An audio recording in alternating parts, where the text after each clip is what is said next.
Two legacy programs, two legendary players. The stage is set for the NCAA Men's Lacrosse National Championship game next. Legacy. How will yours be defined? When they think of you, it's about what's in this huddle. Will it be of passion? Maybe that kid that would have done anything to be on the stage. Sacrifice. Greatness. Will you meet the moment to live amongst legends? Or watch as someone else's dream becomes reality? This is what you dream about. Wait for every still guy in the huddle. Heroes are remembered, but legends live forever. Here at the NCAA Men's Lacrosse Championship. Welcome to Gillette Stadium in Foxborough, Massachusetts. It's the national championship game in Division I Men's Lacrosse. For the Cornell Big Red, it's been an odyssey, a half century in the making. Today they try to return to Ithaca with a championship. Maryland has been a Memorial Day weekend mainstay. Under John Tillman, they're now playing in their 9th national championship game and 4th in 5 years. In the semifinals, Cornell dispatched of Penn State. Maryland blitzkrieged Syracuse. For the first time since 2005, the championship game gives us 1 versus 2. And with that, we say hello. Anish Shroff with a couple of national champions. Paul Carcaterra won a title at Syracuse. Quint Kesnick with Johns Hopkins. Q, all season long, we talked about chaos and anarchy. Now it's order, 1 versus 2. We thought it was wide open. There was like 8, 9, maybe 10 teams who could win the national championship.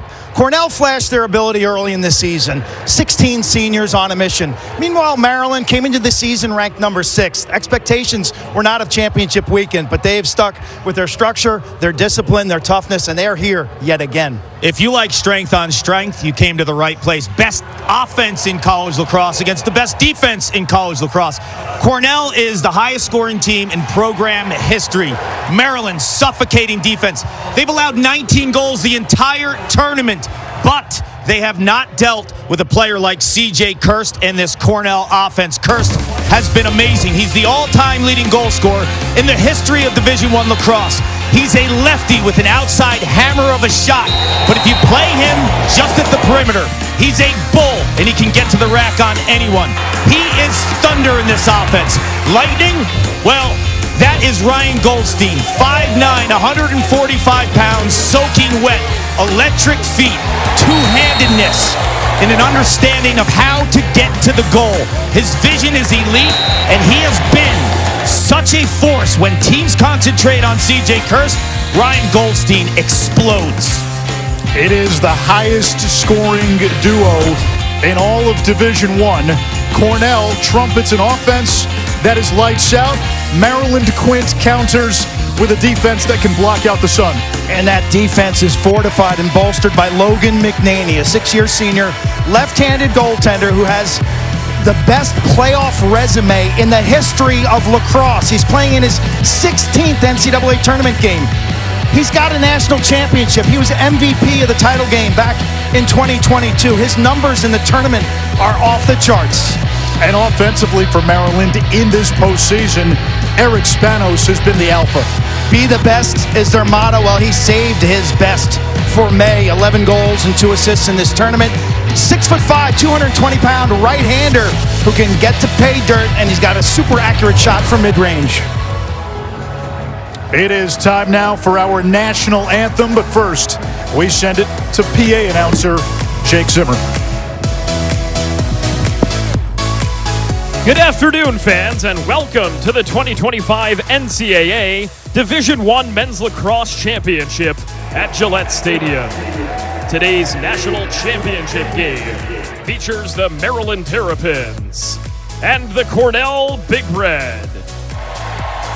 And now, fans, on this Memorial Day, we ask those who are willing and able to please rise and remove your hats as we honor America and those who support our freedom at home and abroad. The colors are presented today by local representatives of Hanscom Air Force Base Color Guard. And now, please join Sergeant Major Frank May in the singing of the Star-Spangled Banner.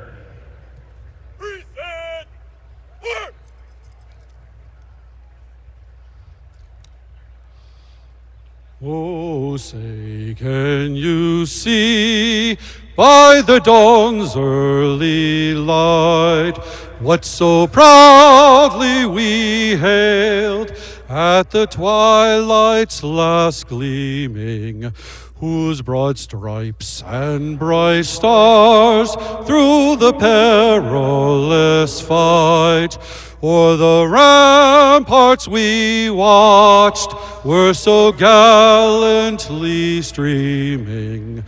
And the rocket's red glare, the bombs bursting in air, gave proof through the night that our flag was still there. Oh, say, does that star-spangled banner yet wave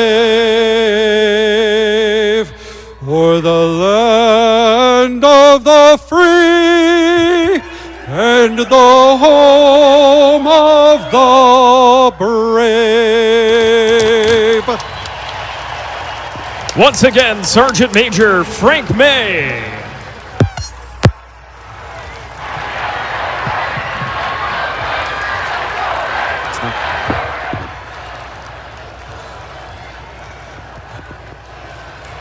The head coach for the Maryland Terrapins happens to be a Cornell alum, Dana Boyle, with more on John Tillman.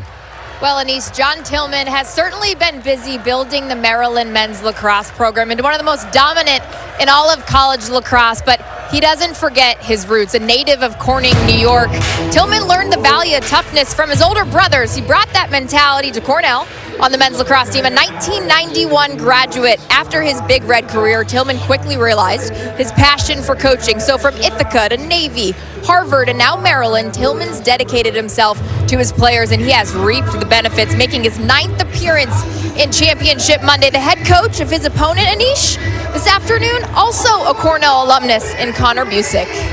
Connor Busick, 31 years young, already considered not just one of the best young head coaches in the game, but one of the best head coaches in the game, period. He's done incredible work in Ithaca. His father, longtime coach and personnel in the NFL, knows how to find that mixture, Anish and Quint, of the young and then the old discipline. Championship weekend often has been a showcase for superstars. Cornell has the biggest one in the game in CJ Kirst, but Quint, in the semifinals, he was shut out for the first time in his career, and he struggled to shoot in the quarterfinals against Richmond. 2 for 20 over the last 2 games is CJ Kirst. There's some whispers that he's fighting a right wrist or hand injury. The good news for Cornell is they've gotten supplemental scoring from other sources. Defenders running in transition. Second midfield has picked up the slack. To put it in perspective, CJ Kirst was top 5 nationally almost the entire year, shooting around 45%. His last 2 games, he's shooting 10%. And defending CJ Kirst today, the Big Ten Defensive Player of the Year, one of the best in the country, Will Schaller. Built like a linebacker, the lefty runs like a cornerback. Our officials today, Peter Buchanan, Brian, and Tim Luxinger. Don't forget, what we do in life will echo forever in eternity. Wyatt, Logan, touch gloves. Come across, meet your opponent. Yep, thank you, Larry. All right. All right, Jack, Shay. We're going to stay off an half right now, okay? I don't want a red ball to start off with. All right, Jack and Shay, just like we did in the pregame, right?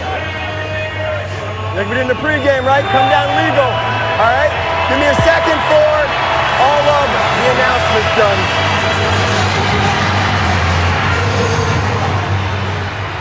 All right, Jack and Shay, ready for me. Stay up. Down. Perfect. Set. This championship game underway. Jack Cascadden and Shea Keefler begin the Cosmic Ballet. Peter Buchanan gives us some inspirational words from Gladiator. Cornell and Maryland meeting in the national championship game for the 4th time. They met in 2022. Maryland was an undefeated juggernaut. Cornell gave them all they can handle before the Terps hung on, and we get a flag right away, less than 30 seconds into the game.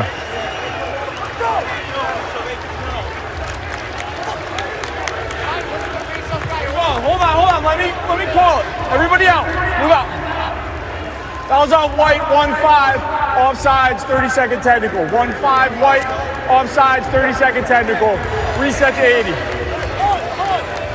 Cornell as the higher seed, wearing the whites. Maryland, the 2 seed, in the red, and the Terps with an early man-up opportunity. This unit has not been clicking as of lately. The key guy, Daniel Kelly, 45, the lefty. C.J. Kirst was whistled offsides. In goal for Cornell, Wyatt Nust, senior out of Tampa, Florida. 50% in the semifinal win against Penn State.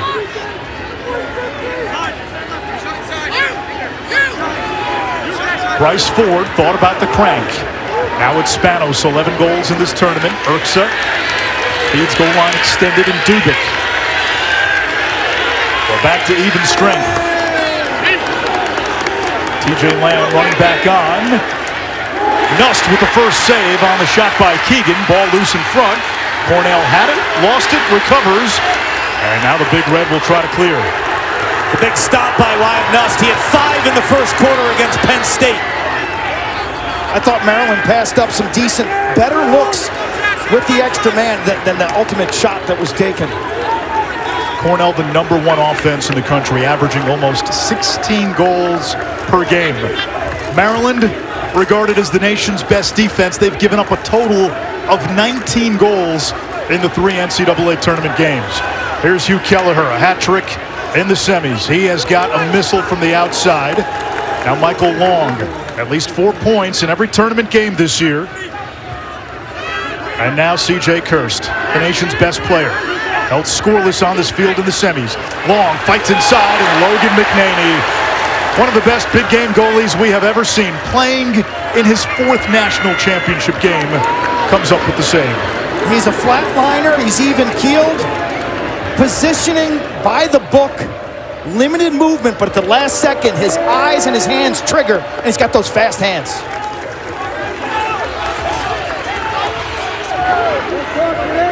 Park, we said this when Maryland played Syracuse in the semis.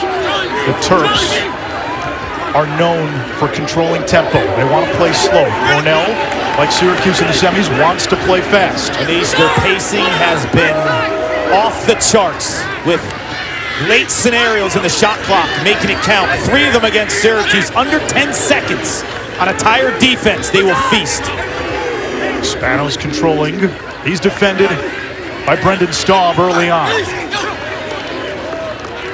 Comes back to Spanos, now picked up by Jason Singer. Spanos had a shot altered. From up top, Daniel Kelly's bouncer fountains into the air. It's picked up by Kelly. That's a fresh 60-second shot clock. Braden Urksa spins it back to X. Spanos to orchestrate. Directing traffic, still plenty of time to shoot with the reset. Spanos gets on the inside roll. Nust comes up with a huge save early. Their fans on their feet. They love it. The little lefty from Tampa, standing toe-to-toe with McNaney's experience. He's ready to go. He had a huge first quarter in that Penn State game on Saturday. Now Kirst. Schaller meets him out into the restraining area. CJ likes this. He likes when players get aggressive against him. Kirst windmills down the alley, gets inside, he gets turned away. No flag, now we get a whistle. It's going to be a push on Maryland, but without possession. Cornell ball, shot clock resets to 60. That's where Maryland is so good, supporting the matchup. So when CJ Kirst does get a step on Will Schaller, it's the timely slides. The 5 other defenders all speaking the same language. Luzzy swirls down the alley, second midfield on for Cornell. Luzzy and Waldman both scored in the semis out there with Ryan Sheehan. Here is Waldman, fires on the run. His second goal of championship weekend. 1-0 Cornell.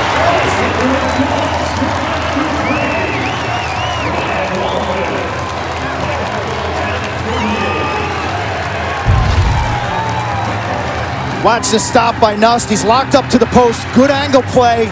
Matches up stick on stick. That ball actually ricochets off his cross and then hits the post.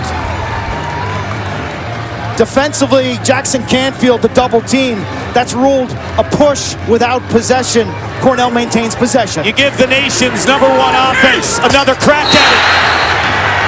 Ryan Waldman flexing with this lefty rip right below the crossbar. Quint, we've been watching this kid all postseason. He comes out in warm-ups and he goes 100 miles an hour. You just see the first step and the ability to stay north-south on that dodge. Straight up. Set. In the semifinals, CJ Kirst was held without a point. Ryan Goldstein only had 1 goal. The other guys, the second midfield, the Poles, Jack Cascadden as the face-off man. It's layers, Anish. It's layers of scoring, whether it's Walker Wallace or Walker Schwartz. Brendan Staub's got multiple goals in this tournament. The second midfield's on fire right now with Brian Luzzy and Ryan Waldman. Complimentary lacrosse. There is Hugh Kelleher, the bowling ball shouldered Ivy League midfielder of the year. It's number 7 and white. Now out of the box. Kirst. Skip pass. This is how Cornell can move it. It's like a symphony. Maryland with the takeaway. He took a big hit, Goldstein, after he couldn't corral that ball. Welcome to the jungle when you're 5'9", 145. That comes with the territory. His dad in the 1987 championship, Tim Goldstein for Cornell. 2 goals and 6 assists. And our friend Quint Kesnick, who was the winning goalie, Q, you had a front row seat to that performance. Ryan and his dad play the same game. They're super fast. They've got amazing IQs. And their passing skills, super elite passing skills. Eli Stovall had a goal in the semis. Big left-handed shot, a threat from the outside. Good defense by TJ Lamb. Closest to the shot in lacrosse that goes out of bounds is awarded possession. You'll see a lot of inverting on the offensive sets for Maryland. Midfielders going behind the cage, taking the defenders out of their natural habitat. Spanos pinballs off of Staub. Now he has a short stick matchup. Spanos bullying his way against Lamb. Now the help comes. The double dislodged. Cornell with a well-timed slide. That's not going to cut it if you're Maryland. Remember, they run a motion offense. It's almost positionless. Rarely do you see them isolate solo. Here comes Bawsey. He'll crank. McNaney ate it up. Logan McNaney, 13-2 as a starter in the NCAA tournament. This today is his 73rd career start. He's ready for the moment. Others, we're seeing, Paul, some decisions. You get hyped up. Like, this is a game you've dreamed about your entire life. The crowd's here. It's a beautiful day. And you see some questionable decisions, especially early. Maryland has the experience playing in multiple national title games with this group. Cornell has 13 seniors that played in 2022. The rest, this is their first taste. There's Bryce Ford coming off a 2-goal game over Whittier. Defended by Matt Dooley.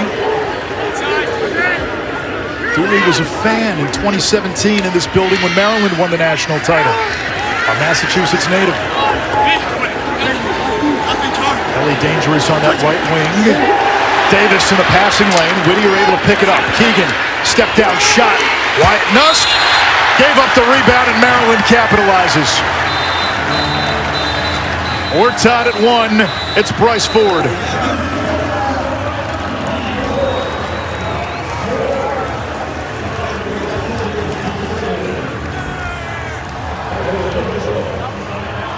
Big game Logan. He will stand toe-to-toe with any offense. You got to move him. You got to get him guessing. He's so dialed in on the big stage. The brighter the lights, the bigger he plays. Gives this offense another opportunity to cash in on some trash.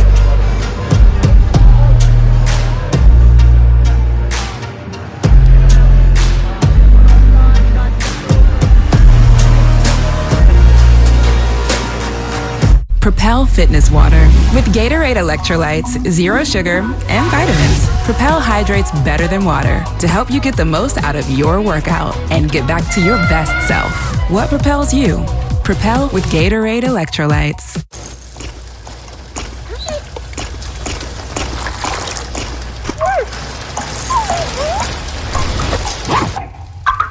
Good mornings start with the goodness of Cheerios and try Cheerios Protein.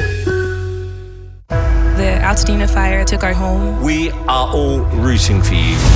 We all had this feeling that something special was going to happen. That is the best feeling in the world. AGT. Check your local listings. This is what you can buy for $10 at KFC $10 Tuesdays. And this is what you can buy for $10 at a coffee shop. This is coffee. I know, it was expensive. Get more bang for your bucket at KFC. 8 pieces of original recipe fried chicken or 8 tenders for just $10. At Ace, however you grill, we've got the perfect one for you. Because only your local Ace has all the best brands in one place, like Weber, Big Green Egg, Traeger, and Blackstone. That sounds pretty perfect. Ace is the place with the helpful hardware, folks. La playa is Spanish for the beach. If you can't remember that, the word Corona also works. Corona, La Playa awaits.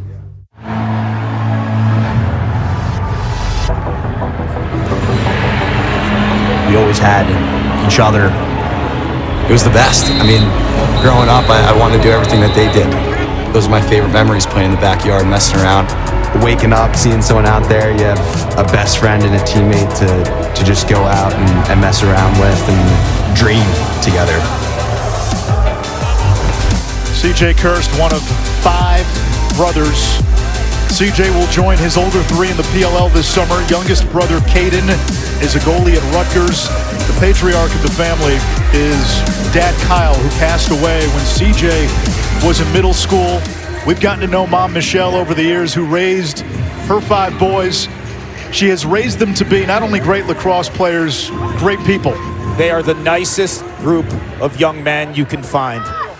And CJ has told me, and anyone else who's asked, he plays for his father. His father, Kyle, passed when he was 12 years old. Every time he picks up a lacrosse stick, his dad is on his mind.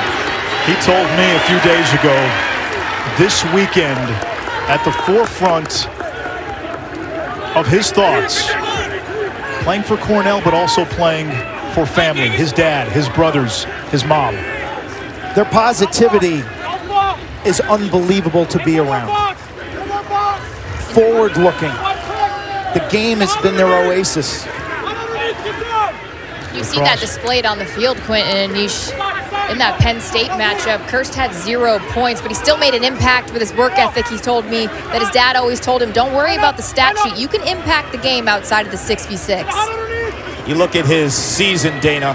He leads the team in non-face-off ground balls, and he leads the team in calls turnovers. That is not a stat for an attackman. Those are hustle stats.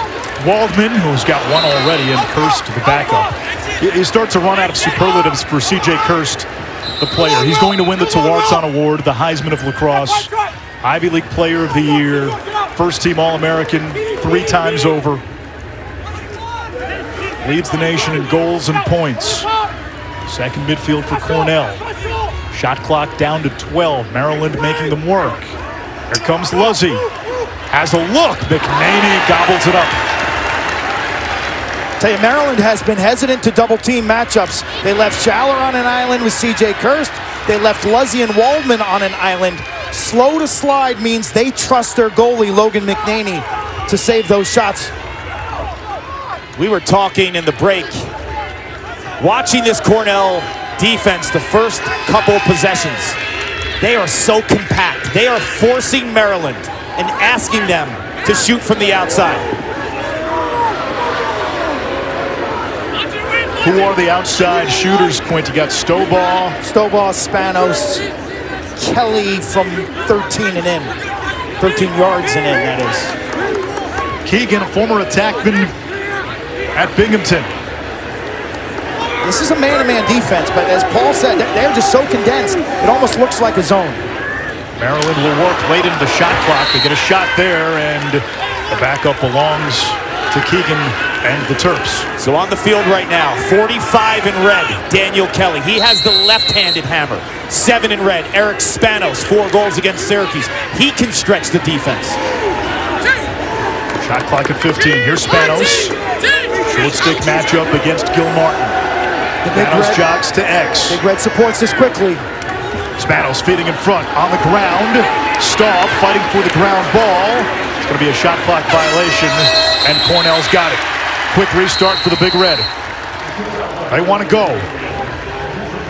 They can pin some offensive personnel on the field right now in their sub pattern if you're Cornell. Yeah, they got a chance out of the box. Here's Willem Firth. Off the stick of Goldstein. 89 points for Goldstein, and that's only good for second on this Cornell team.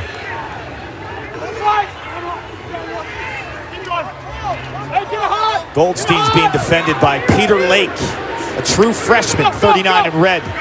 That's a matchup Cornell has to get aggressive with. Kelleher's got a short stick, lowers that shoulder.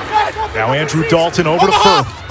5 All-Americans on the offensive half of the field for Cornell of their 6. Kelleher, a first-teamer. Defended by Maryland's best shorty, Kohler. Firth hits the pipe, and that's going to be Maryland ball off the... No, Cornell ball, wow. Closest to the ball, where and when it goes out of bounds on a shot. Awarded possession, now they change the call.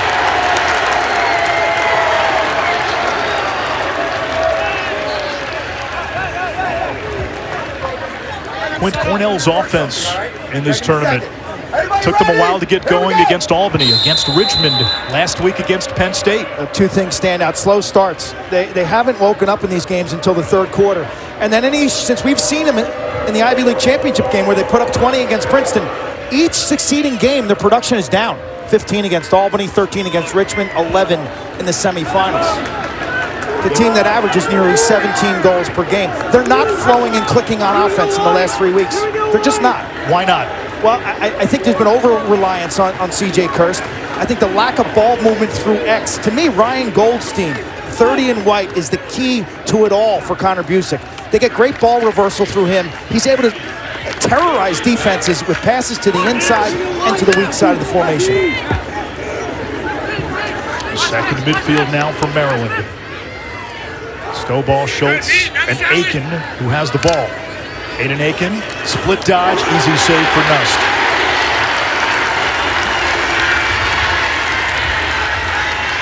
I don't know if John Tillman wants that shot that early in the shot clock, but to spin this forward offensively, to piggyback off of what you're saying, Ryan Goldstein was the player I was calling out to go against Peter Lake, who's going to be a great defender. A little hesitation, Kirst, left hand free on the run. It will be popped into the air. Maryland trying to keep it in. They'll chuck it upfield. Comes back to Dooley. Now let's see if Cornell can play in chaos. Today, I think Hugh Kelleher is the party starter up top. He's going to draw double teams. Maryland's not going to give him as many looks as he got in the semifinals. Off of his ball movement, though, swing it to the wing and then to Goldstein. That's when the good things happen. Well, the good things happen when the ball's spinning at hyperspeed. It's the #1 team in terms of assists per game. So they don't score their unassisted goals at the rate when the ball is playing hot potato and everyone is involved. They average 11 assists per game. Now Kirst, he's got a matchup here against a short stick. Swashbuckling down the alley and too much helium. It will stay with Cornell. So we've seen some tape on CJ's right hand. When he dodges right-handed right there, if he has something wrong with his wrist, that's your top hand. It's so critical in terms of when you shoot with your offhand in the lefty's case. Goldstein got top shot against Lake. He missed the cage. That's going to be the matchup. And going back to Kirst, he's had tape on his right wrist in practice. We noticed it on Friday. And his shooting percentage, nearly 50% for most of the season in the last 2 weeks. Below 10% right now. Including today, 2 for his last 22. Luzzy, the bounce shot and the score. Cornell's 2 goals today coming from its second midfield. This is the problem when you play Cornell. If you stop Kirst, you slow down Goldstein, you got to deal with the second midfield, guys like Luzzy. But don't forget about Michael Long. He's a 6th-year senior, and he has some of the best passing skills in all of college lacrosse. He times that cut beautifully. His head is up the entire time, and that is what Michael Long brings to an offense. Luzzy does a fantastic job of cutting the short stick defensive midfielder. There you see the bounce shot. Nothing McNaney could do from close range. This is what it feels like to be a goalie. Catch and release. He puts that ball in the corner.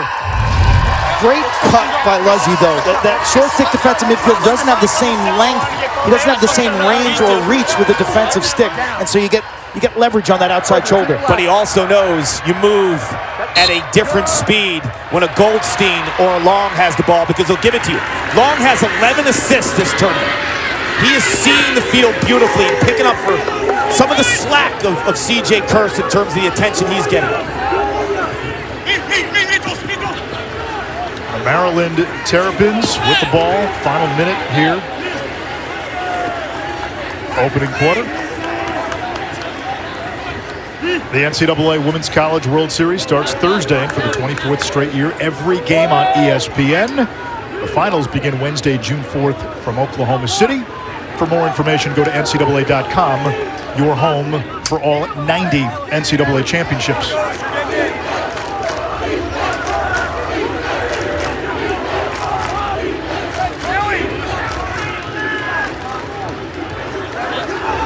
Maryland can hold for a final shot, looking for the equalizer. Whittier, part of that first midfield. The long dodge. Now Spanos, 11 goals in this tournament. Inside of 10 seconds, Whittier, that one eaten up by Nust. He is 5 out of 6 in the opening quarter. Throws a mangonel the other way. Frustrating for Maryland. That's not going to cut it. They're going to have to go to the pick game to free up some of their Dodgers. They're not winning any offensive matchups. 15 minutes in the books in this 2025 National Championship. The Big Red with a 2-1 lead.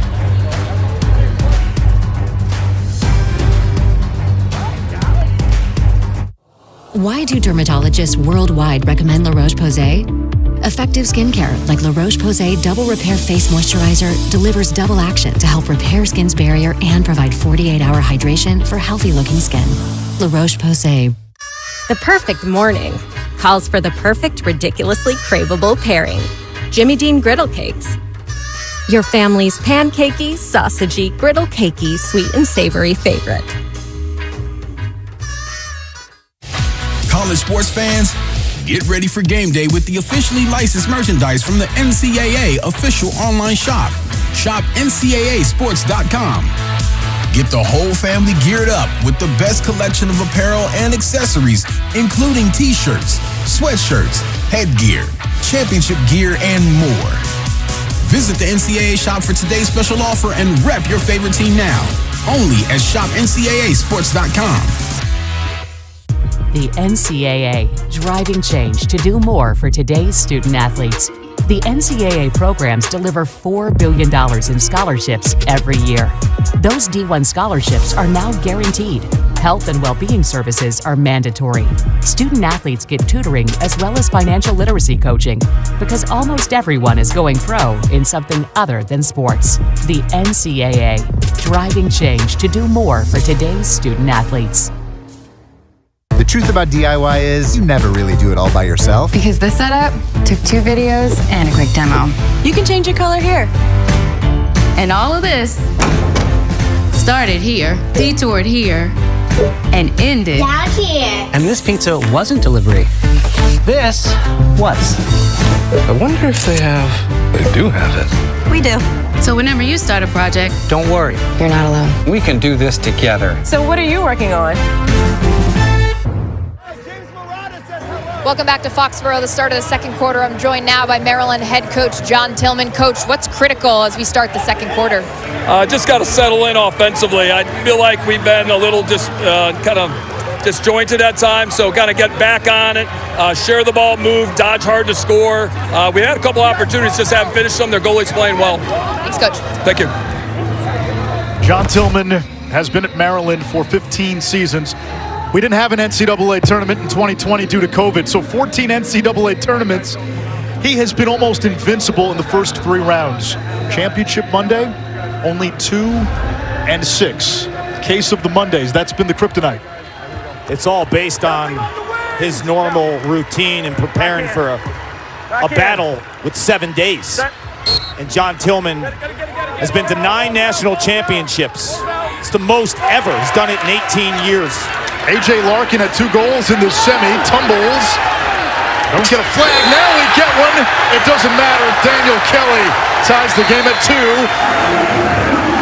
We were talking in the break, how does Maryland ignite its offense? They go quickly.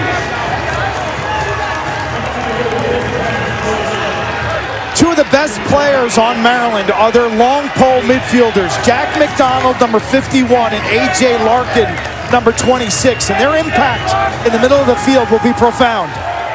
Cornell, number 7, push is wiped out. The goal is good. Face off. The ground ball win by Larkin starts the transition. He had a pair of goals in the semifinals. There's your penalty. Kelly sees the flag down. He understands that he can take it, a maybe shot, and not get penalized, exactly. But his placement against the lefty cart, offside hip, I mean, turn and rake. What I liked most about it is he shot around the defender, and I think he screamed nust. When Kelly brings that stick back and he uses his release and he follows through right on the hip of the defender, there's no way to track that ball if you're nust. Kelly from the right wing, he pays rent to that portion of the turf. Talk to Michael Phipps, their offensive coordinator. He says Daniel Kelly's the smartest player on the entire team. Can tell everyone where their spots are.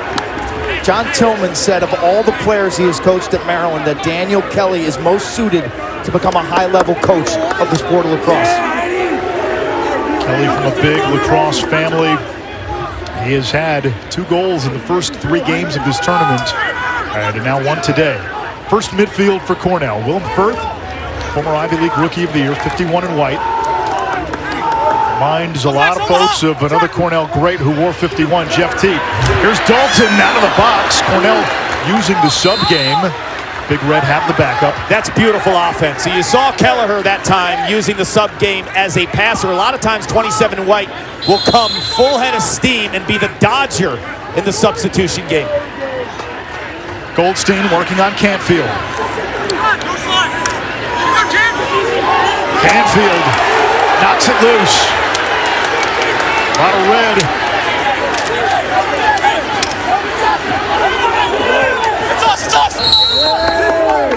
And out of the Nimbus crowd, it goes back to Cornell.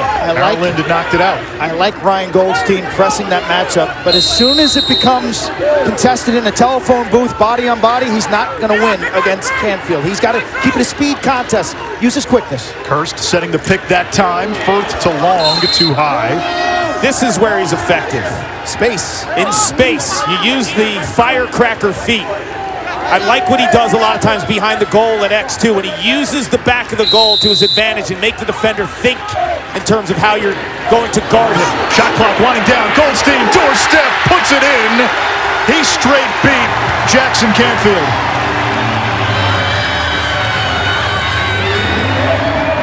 Get some ankle tape. If you're Goldstein, why take away your superpower? It's the firecracker feat. You're 145 pounds. Why go into the meat of the defense? This is beautiful. Change of speed. The hard plant foot. And there is no help. Maryland has to support this matchup when they put Canfield in space. You got to show a little bit. You know, he beats him to the inside in the goal line, the tangent of the goal line. Had he beat him topside, I think the double team was there. Cornell spreads the field really well, and we've been talking about this Ryan Goldstein matchup. From a body type and skill set standpoint, Maryland's defenders are generally big and strong. They don't have a super quick guy to match feet with 30 Goldstein. How about Goldstein, who has 40 goals and 50 assists now on the season? Unbelievable sophomore campaign. Question for Maryland will be, how do you play that matchup? We've seen Canfield and Lake on Goldstein in the early stages of this contest. Jonah Carrier, the freshman who was third on the depth chart to begin the season, wins the faceoff. Now Maryland against this Cornell ride. Terps have to get it across midfield before the shot clock hits 60. And Canfield able to do just that. You go back to 2017 here at Foxborough. It was Maryland who had a long title drought. They hadn't won since 1975. The great Frank Urso team had lost 9 times in the championship between 75 and 2017. Finally got over the hump, beating Ohio State. Beat Cornell in the title game in 2022. Lost to Notre Dame in the championship last year, now back again. Keegan Kelly, there's that right wing sweet spot. And Whittier backs up. Better team offense from Maryland. Dodge hard, as John Tillman said. Share the ball, move, and dodge with conviction. Whittier gets around. That got a piece of Nust. Here is Staub, had a goal and an assist in the semis. Over to Schwartz. Now it's Kirst. This is where Cornell can spin it. And when they spin it, you can set their offense to Mozart. Keep going, keep going. Goldstein tiptoeing the crease. And when they spin the ball, they get a lot of step downs too with guys like Hugh Kelleher. We talk about their offense, how prolific they are, best in school history, tops nationally. They also have the best shooting percentage of any team in the country. Cornell going a little deeper into its bench. Danny Cadigan in there, 40 in white. Goldstein will initiate from behind. Didn't get much on that pass. Now Dalton. Kelleher's got a matchup. Top right of your screen, 27 in white. Here it is. Now he's going to draw a double team. Then you're going to see Cornell spin the ball circular. You see the chance of Hugh from the crowd. A hat trick in the semis. Firth using the Cadigan pick. Gets to the middle. Fires on goal. McNaney vetoes. Kelleher on the rebound. Whiffs. Loose ball. This will be a shot clock reset if Cornell has it. And a timeout by Connor Busick to salvage that possession with 10:58 to go here in quarter number 2. Both teams have alternated goals so far. Cornell with a 3-2 lead.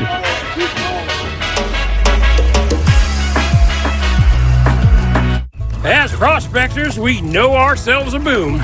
So when the Xfinity Wi-Fi started booming, we rushed in. Booming Wi-Fi deserves a booming phone from Xfinity Mobile. And you can upgrade twice a year, whether you need you one. Where's my phone? Or just want you one. This one's even golder. Upgrade your phone up to twice a year with Premium Unlimited from Xfinity Mobile. Plus, get a free 5G phone. The Wi-Fi's booming! Open. Here you go, buddy. Thank you. You may kiss the bride.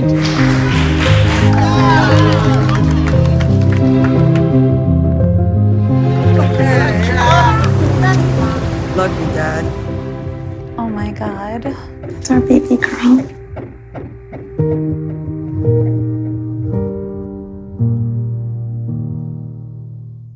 Well, you're covered by America's #1 motorcycle insurer, so you got nothing to worry about. Oh, I was using my dry cleaning receipt as a bookmark. What are you gonna do? Well, I'm gonna have to get an all-new wardrobe. You know how hard it is to find white? It's after Labor Day.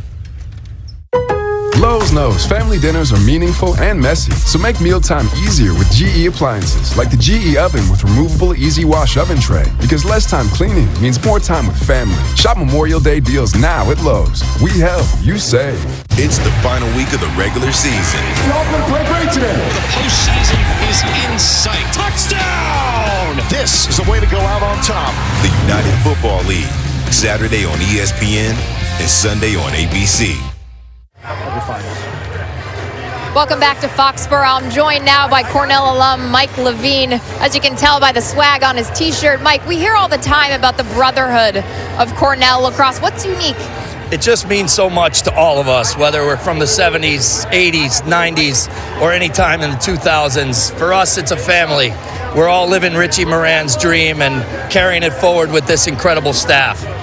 Well, you talk about a family. John Tillman, the Maryland head coach, you were teammates with him. How does he exemplify that brotherhood? Yeah, he's still number 37, short stick D midfielder from the class of 91 to all of us. But frankly, he's built a similar culture at the University of Maryland as we have at Cornell. It's a blue-collar approach, hard work, no shortcuts, and be good to your teammates. All right, appreciate the time. Don't Thanks have too much fun up there. Let's go Red! He mentioned Richie Moran. Richie Moran, a Maryland alum, turned legendary Cornell head coach. He used to say it's great to be here. Great to be here with Paul Carcaterra, Quint Keshnick, Dana Boyle, Anish Rav, Championship Monday. CJ Kirst working on Schaller, still looking for his first point of the weekend. The nation's leading scorer. Dalton maneuvering down the alley. Kelleher wants it. Kelleher, shot fake. Fires with the right hand, shot blocked. And that last break, we saw Kelleher holding his hamstring. Yeah, trainers were working on his right hamstring, and you is normally the type of dodger that likes to continue with his feet moving at full speed, and he stopped halfway through that last release. That was a caused turnover by CJ Kirst. Just hustling. Talk about the culture of Cornell. Well, making those hard hat effort plays is in their DNA. CJ Kirst leads the team in caused turnovers. Once again, he does it. Listening to Mike Levine, what separates Cornell, he touched on the culture. It's so intriguing to me. You see guys from the 1970s, like Mike French, coexisting with guys who just graduated a couple years ago, and Gavin Adler. They're part of the same team still. It's generational proof, Cornell lacrosse. And Quint, you hit on hard hat culture. You see that number 21 on the hard hat?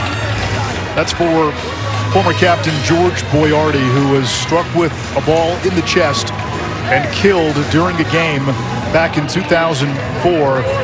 Boyardi, the hard hat, it's the embodiment of what Cornell lacrosse is meant to be, and even in a year where they play such musical lacrosse on offense. You talk to the players, they say the hard hat is in their mitochondria. It's ground balls, it's caused turnovers, it is the ride, and a lot of numbers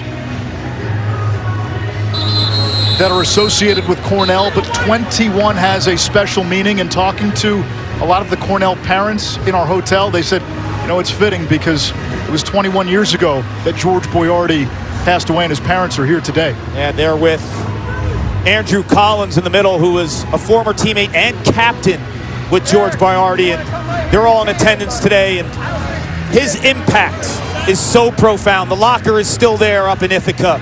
Everything they do is in tribute to George Boyardi.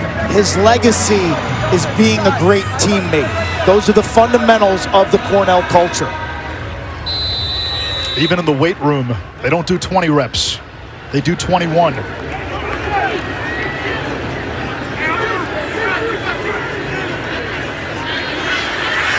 Kirst. That was his best look of the weekend. I thought he could have shot it earlier. He had the separation. He kind of ran out of angle there. He did. He tried to twist her. But maybe worse than that, Kark, is his teammate on the far post was slamming for a backside look, and they lost the run out. You saw Mom Michelle nodding her head a moment ago with the sunglasses.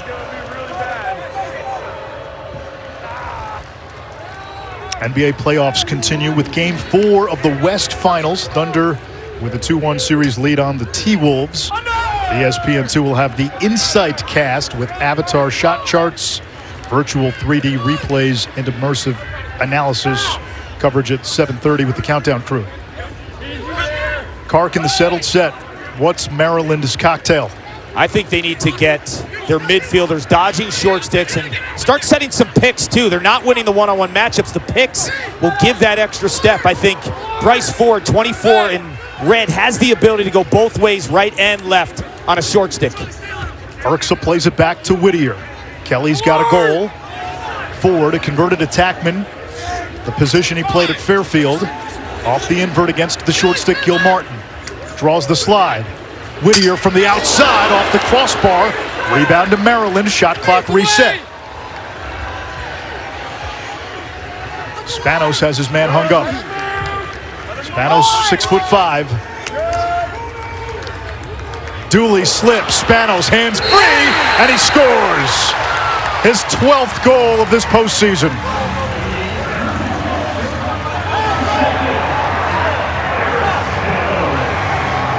Coach is hot because he thought it's a moving pick.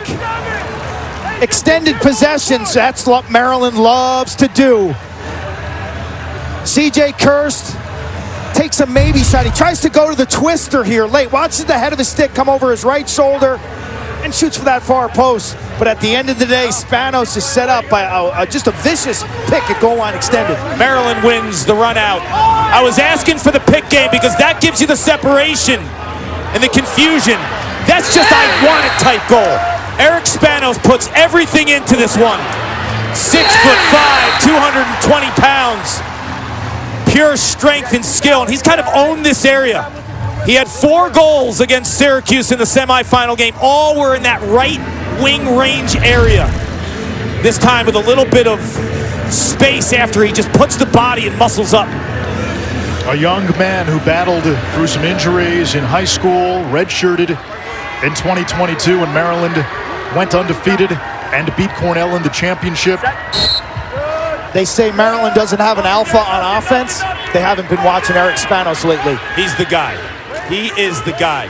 You know, coming into the weekend, they didn't have a 50-point score. Some teams have 2, 3. Maryland does it by committee, but when the game is on the line, you need a play. It's Spanos. Cornell has a guy with 70, another with 90, and Kirst north of 100. Both teams even at the face-off X. Tied for the 3rd time today. We have alternated goals. Cornell with the opening salvo, and then back and forth. Firth over to Long, feeding inside to Dalton. Andrew Dalton, big red rifle. He had the game winner against Richmond in the quarters.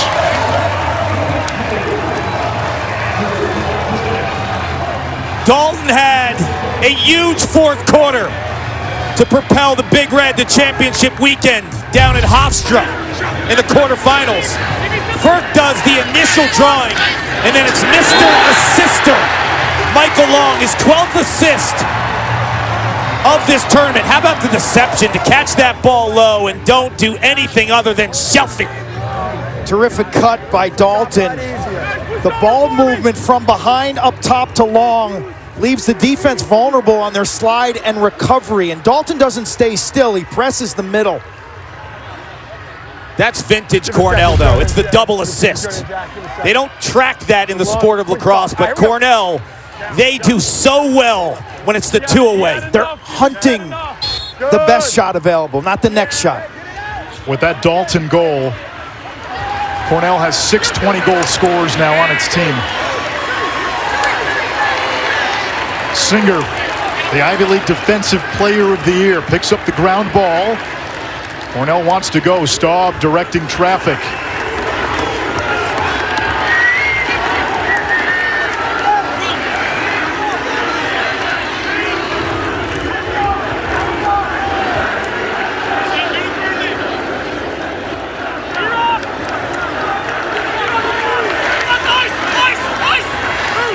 eyes up Kohler, using the Kirst pick, feeding the crease. Good recovery by Maryland. Kirst gets it back now. Runaway to Wharton favorite. Kelleher, a first-team All-American midfielder. Shrugs off Larkin. Now the swashbuckling Firth. Maryland hedges, doesn't slide. 25 to shoot. Long, 2 assists today. That's a good feed. That goes off the side of the net. McNaney able to come up with it.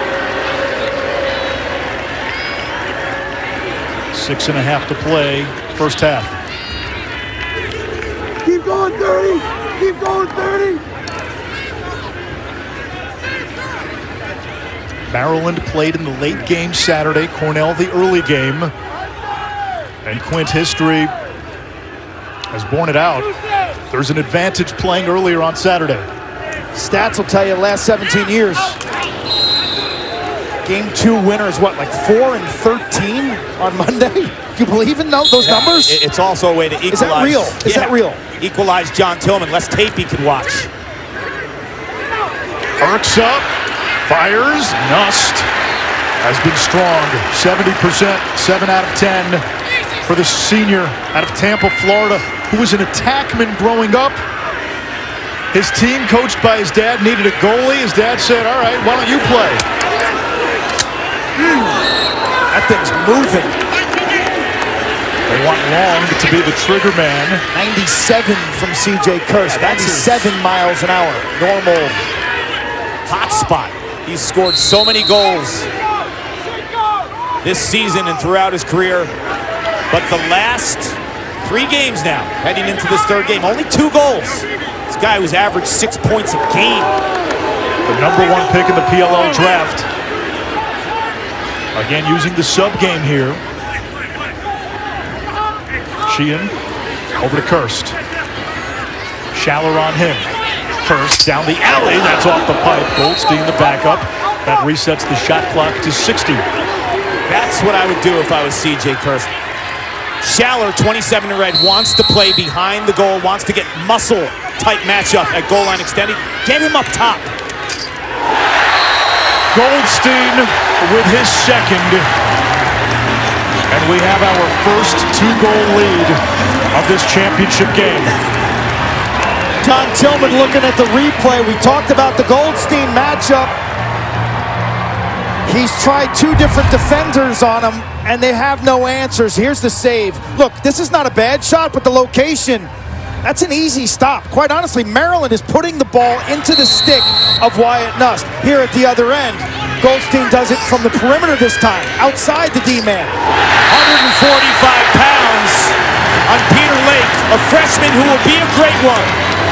But from a matchup perspective, this is a daunting task on the two-handed Goldstein. When you watch him play 30 in white, you have no clue if he's right-handed or left-handed. He may be little, but he is fierce. 12th multi-goal game this season for Ryan Goldstein. Dad Tim, a legendary player with the Big Red in the late 80s.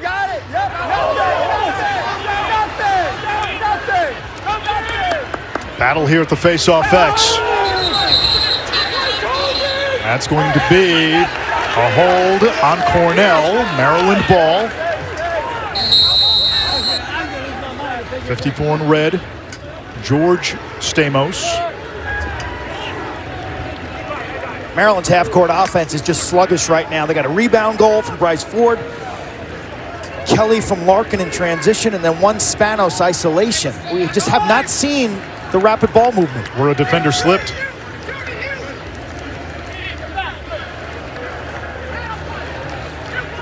Keegan, the Binghamton transfer, against Davis.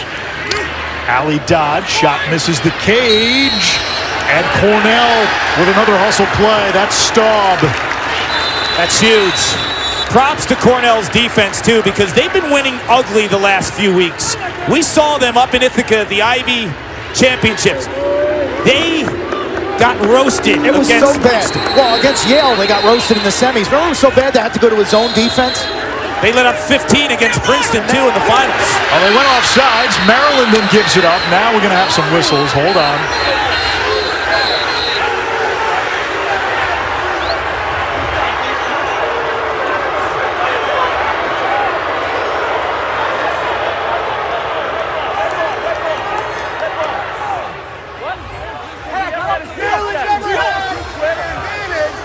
looks like they're going to give it to Maryland. Maryland ball. 80-second shot clock.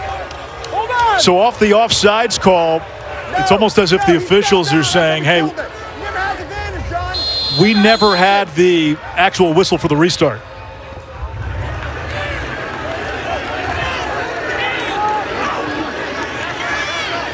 Maryland in the red, Cornell in the white. Just Cornell's second turnover of the game. Terps offensively shooting 3 for 19. Errant pass, Kelly retrieves. Spanos pivots. Keegan against the short stick Lamb. Split dodge into the shadow realm. Keegan looks like he's got great legs today. He's really springing and bouncy. They got to put him in. They got to put him in a dodging situation. That's twice he's flashed to me. 36 in red. Here he is behind the cage. Nust may have gotten a piece of it. What I like about Keegan, it's the hard plant foot to get separation. It's like a jump cut. He explodes out of that hard plant foot. Nust did not get a piece of it, so no shot clock reset. Schultz, the freshman from Ridgewood. Now Bryce Ford, Fairfield's top scorer the last 2 years. Against the short stick Bozzi. Shot clock at 10. Spanos with the left hand, he scores. That's what Maryland did to Syracuse in the semis. They had 3-4 goals that came inside of 10 seconds on the shot clock. They're at it again, Anish. They'll lull you to sleep, and then bam! And Eric Spanos showing you some versatility. From this spot, he typically loves to hammer it right-handed, Quint. He sees the defense overplaying his strong hand and pops it with the left. This is all about subtlety and nuance. Defender Dooley goes under the pick. He then comes back, and it's almost like a double whammy. Right here, under, comes back to the pick, frees up his left. You see it. The patterns in lacrosse are very similar to basketball. You're dribbling, you go past the pick the first time, you change directions, come back, and you nail that mid-range jumper. You reject the pick when the defense hedges too much that you're going to go over the pick. Spanos in this tournament shooting 13 for 27. The Wings have gotten involved in almost every face-off. It's been a melee. Nothing. Look at this scrum. Nothing. This is everybody. It's like 20 guys. It's like watching a 7-year-old's game, I was right? going to say it's a PAL Youth League game. A little more at stake. And it's Staub out of the clouded wrath of the crowd. I mean, those plays, Cornell has repeatedly made the hustle plays in this game. Maryland's a team, they don't make mistakes. They're so clean in the middle of the field. They're the kings of the restarts. But today, Cornell, 3 times I got him with 3 hustle plays in this game. And they've only turned the ball over 2 times the entire half. That's incredible for an offense that likes to gas it. Kirst pinballs off the defender. Bounce shot! And C.J. Kirst is online here on championship weekend. You almost feel the sigh of relief. Let's go Red feels their superstar. Brothers are in the stands. He's at it again, Quint. His head coach, Connor Busick, goes airborne after this goal. This bounce shot under the bar. Watch the kick you get off this artificial surface. Overhand bouncers will go. That goal just meant more. Last game against Penn State. 0 for 10. 2 for 13 in the previous game against Richmond. He is the star of all stars.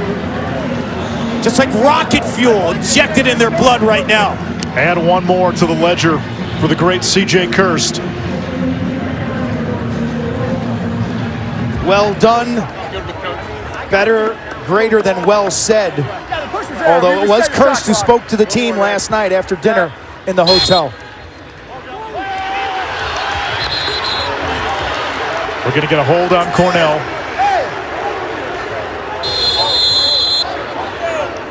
Cornell has had a couple of 2-goal leads at 5-3 and now 6-4. That's been the largest margin for anybody.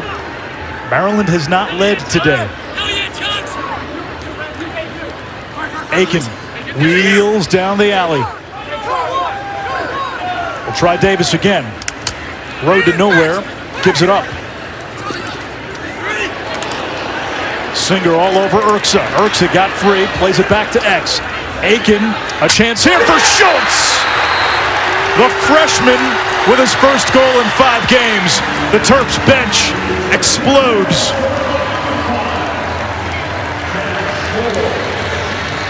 This game could be epic because Maryland's offense for the first time tonight wants a triangle passing. Urksa presses the corner, kicks it behind. They attack the far side. They get a high percentage shot. That is execution. That looks like Cornell's offense if you watch them on tape throughout the course of the year. Early March down in Atlanta against two-time defending champ Notre Dame. Jack Schultz came to the party as a freshman. 2 monster goals. Down at Georgia Tech, Bobby Dodd Field. I walked away from that game saying he has a star, John Tillman, in this freshman. New Jersey State Player of the Year. The stage not too big for the young buck. Had 2 goals in a win against Princeton as well. Carrier and Cascadden. And Cascadden wins this faceoff. He's got 10 goals on the season. They got numbers here. 50 is the 6'7" Walker Wallace. He has the green light. They do. All their polls do. 11 poll goals this season from the Big Red. Final 45 seconds. Opening half. Cornell has a timeout.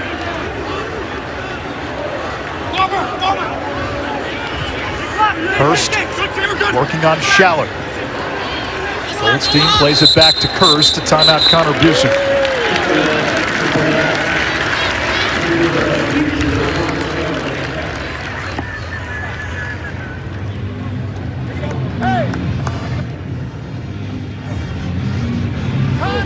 In the 1970s, you can say it was the decade of Big Red.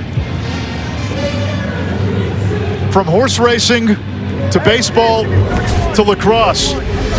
The Cornell Big Red won 3 national titles, 71, 76, and 77. Lost in the 78 final to Johns Hopkins. The Big Red Machine, the Cincinnati Reds, won 4 pennants, 2 World Series titles. Johnny Bench, Pete Rose, Tony Perez, Ken Griffey, Joe Morgan, David Concepcion. And then Big Red of Meadow Stable, the great Secretariat, Triple Crown winner in 1973. Set track records at the Derby, the Preakness, and at the Belmont. Maybe the closest thing we have seen in sports to the divine. He is moving like a tremendous machine. You know what I loved? You guys weren't alive then. Big Red chewing gum. My favorite. Spicy. You might have been the only flavored. I remember hearing stories of the Big Red lacrosse in the 70s. The late, great Eamon McEnany, who tragically passed in 9/11. One of the greatest attackmen of all time, paired up with Mike French on those championship runs. Epic players that defined this program.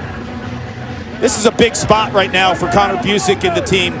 I think you start with a big-body Dodger, either a C.J. Kurtz or a Hugh Kelleher, and then I would like to see some ball movement and find Goldstein in space. Well, yes, Kelleher is an automatic double team. Long has been your key passer, number 1 in white. And Goldstein's behind the net as a point guard. Cornell probes the perimeter.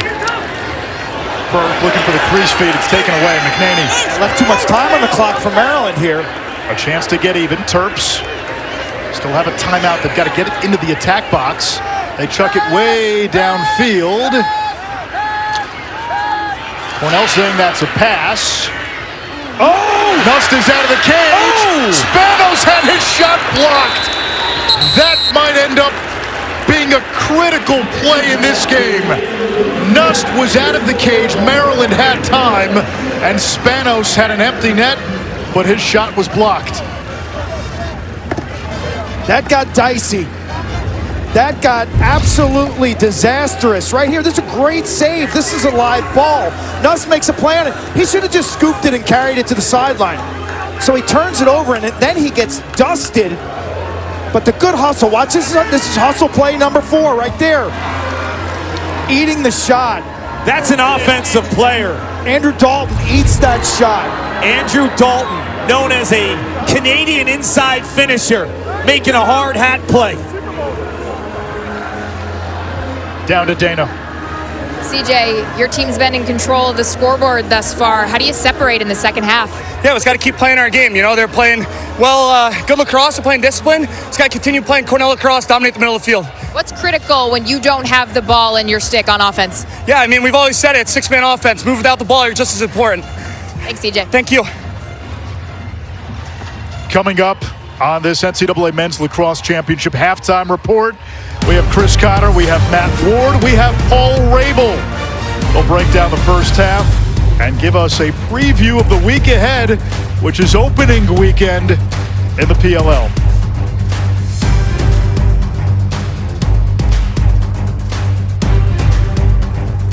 Don't take less when you can have it all with Taco Bell's $5, $7, and $9 Lux Cravings boxes. There's the $5 Classic box full of craveable faves.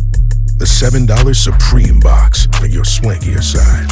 And the $9 Cantina Lux box has a whole world of tasty indulgences, including the slow-roasted Cantina Chicken Burrito.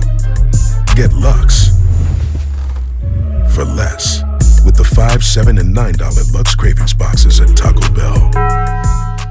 Welcome to the World Series rematch. The Dodgers, World Series champions! Where a diamond stacked with MVPs sets the stage for a Hollywood thriller. Welcome to the game's best. Yankees-Dodgers on Sunday Night Baseball. Let's go from Rob Dwalishvili, the Sugar Show, Juliana Pena. How are you going to beat me, Kayla? Kayla Harrison, I will be champion. The NCAA, driving change to do more for today's student athletes. The NCAA programs deliver $4 billion in scholarships every year. Those D1 scholarships are now guaranteed. Health and well-being services are mandatory.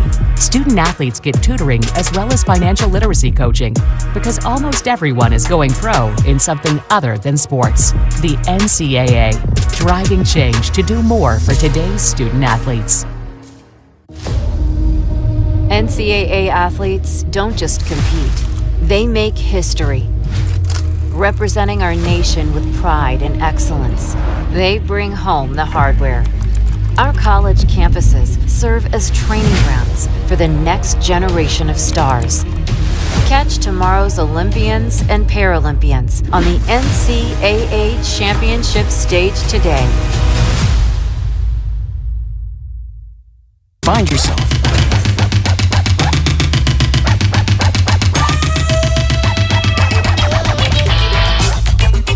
de Chanel. At Macy's, the fragrance destination. Halftime here at Foxborough. Cornell with a 6-5 lead over Maryland after a really competitive first half. Chris Cotter here on the desk alongside two-time national champions, both Paul Rabel and Matt Ward. Good to see you guys. What do you make of that first half? Well, I think coming into the season, pretty even. I think the two best teams are playing today. Back and forth stats are like identical. It's going to be a bloodbath here in the second half. Yeah. It's hard to pick a winner right now, but what I will say is Logan McNaney has won it once, and he's showing up. And then I love how CJ Kirst is getting to the net. Whether he scores or not, all you want to see how your best player is that emphasis, and he's done that so far. You know, early in the game, I think CJ Kirst struggled shooting the ball, continued a little bit, you saw, but his teammates picked up the slack. And we've kind of seen that all year. They've got two midfield lines that are going to score a lot of goals. One of the midfielders here, Ryan Walton. That's a beautiful shot right there, Rabel. Absurd shot, low to high, probably 8 yards in the hash. That's a tough one for Logan to save. Then Luzzy gets into the act. Good ball movement. See how they're changing levels there, though. They're swinging, they're going low to high, sidearm, high to low. You saw Dalton, you saw Goldstein. CJ, tough start again. Yeah, I mean, CJ Kirst is going to be the focus of every defense. But what I love today is he's taking every opportunity to put pressure on Maryland's defense. And he's missed some shots, but he's going to keep shooting. He's going to make an impactful play. How big was him to at least score there at the end of the first half? Huge for him, huge for the sideline, and then for someone like Kelleher, who I'm expecting to have a big second half. He's got to, because he gets a lot of benefit for playing someone like CJ Kirst. And CJ will get a benefit once Kelleher gets downhill and hopefully puts a couple in the net.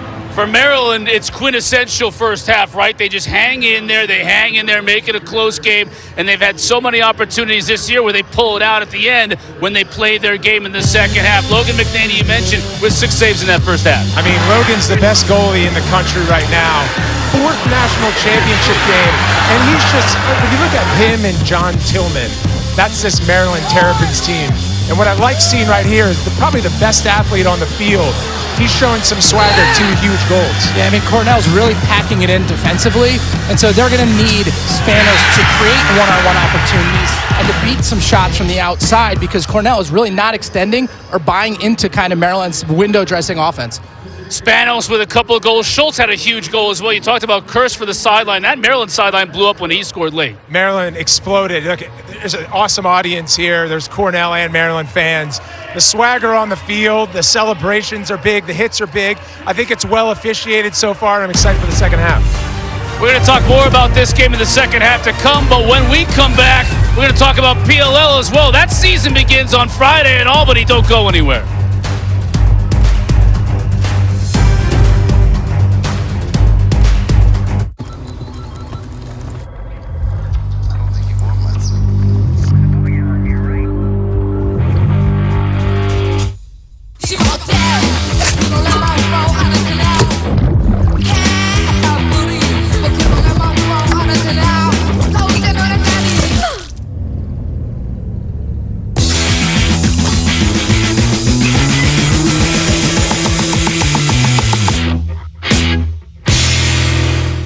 The cockroach, resilient creatures, true miracles of evolution. Where there is one, others aren't far behind. Always scavenging for food, the cockroach will... Well, that's horrifying. Near its favorite... Ortho Home Defense Max Indoor Insect Barrier. One application kills and prevents bugs for 365 days. Not in my house, you don't. Nature's wild. Your home doesn't have to be.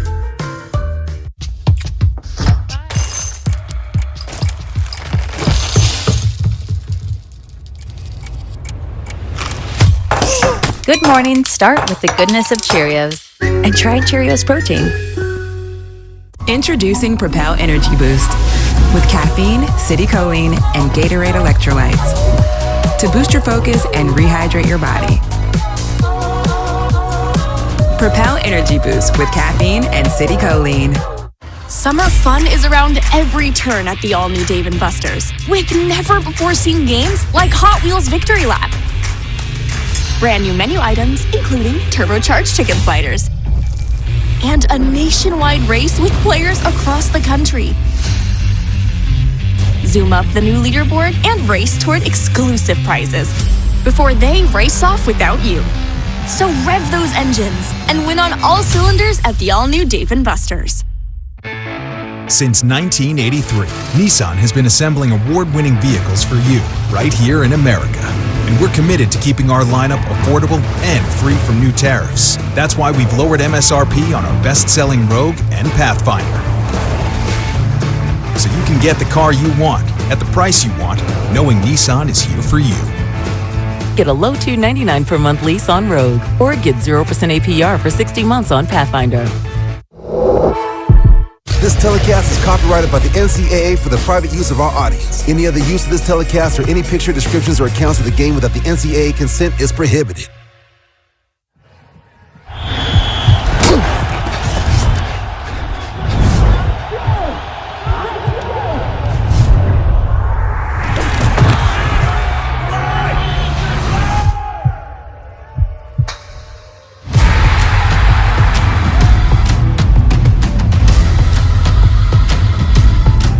Outstanding Atlas begin the PLL season in Albany on Friday night, completing the double header on Saturday. Atlas will play on both days as the home teams do, so looking forward to getting that cranked up 6 o'clock Friday on ESPN+. Paul Rabel, Matt Ward with me here, Chris Cotter at the half, and 11 players that were drafted into the PLL this year played this weekend, so a great representation. Yeah, it's awesome. The number 1 pick in the draft, C.J. Kurse, Kelleher going to New York, and then you have McNaney, McDonald, and Ford out of Maryland.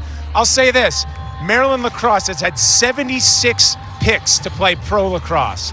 Cornell has 4 number 1 overalls. So they're both sort of fighting for the prominent university that we've seen get piped into professional lacrosse. One of the things about the PLL Season 2 that I find so interesting, and college lacrosse fans have that carryover, is the very next week after a long season in college lacrosse, you're a pro lacrosse player and you're playing that game. And for the college players, it's almost a easier transition because they're coming from a national championship weekend. They're ready to go. They're in midseason form. That's why you often see them make huge impacts in their first year in the pro league. Yeah, they're fit, they're skilled, they get it to a team that's already built chemistry. So I think the leap ultimately is, hey, where do I fit in this lineup? We saw a little bit last year with the Boston Cannons and Pat Cavanaugh, who's now playing for the Denver Outlaws. You have a ton of talent at the college level coming into the pro game. It's a matter of where they fit. They've been playing the college game, these kids that are here with us now. You've had training camp up in Albany. What's been going on up there? Look, as good as this game has been so far in this first half, the highlights that you may see right here from Albany's training camp, these guys go out here for a week and they just compete inter-squad, and then you'll start seeing some scrimmages take place. But it's physical, it's fast, it's skilled. The players that get drafted here today that we'll see this weekend are joining their peers who were drafted years in the past. Well, you two I mentioned at the top, both won 2 national championships. You know what these kids are going through right here at the half. How do you see it in the second half in terms of who needs to do what to cut down the nets? Well, you often hear coaches say, hey, look, it's about the first 5 minutes, and it certainly is of this half, but I think it's going to be about the last 5. It's going to be a tight game, 1 to 2 goals. We haven't seen this, it feels like, in a couple of years. So it's good throwback lacrosse, great defense, great offense. And look, I think Ryan Goldstein's the key. He's the one who seems to be able to get a step on his one-on-one matchup. He was impactful in the first half, and I think Cornell is going to lean on him here in the second. Second half still to come. We told you about the PLL season starting on Friday. How about Rabel's Places, presented by Lexus? That premieres 1 week from Wednesday, June 4th on ESPN+. First episode, Turf Wars. Paul explains the strong crossover between lacrosse and football with help from NFL stars and coaches, Bill Belichick, Chris Hogan, etc., etc. And then week 1 of the PLL starts Friday in Albany. All games on ESPN+, and Saturday at 1 Eastern on ABC. That's the Whips and the Archers. Second half from Gillette coming up.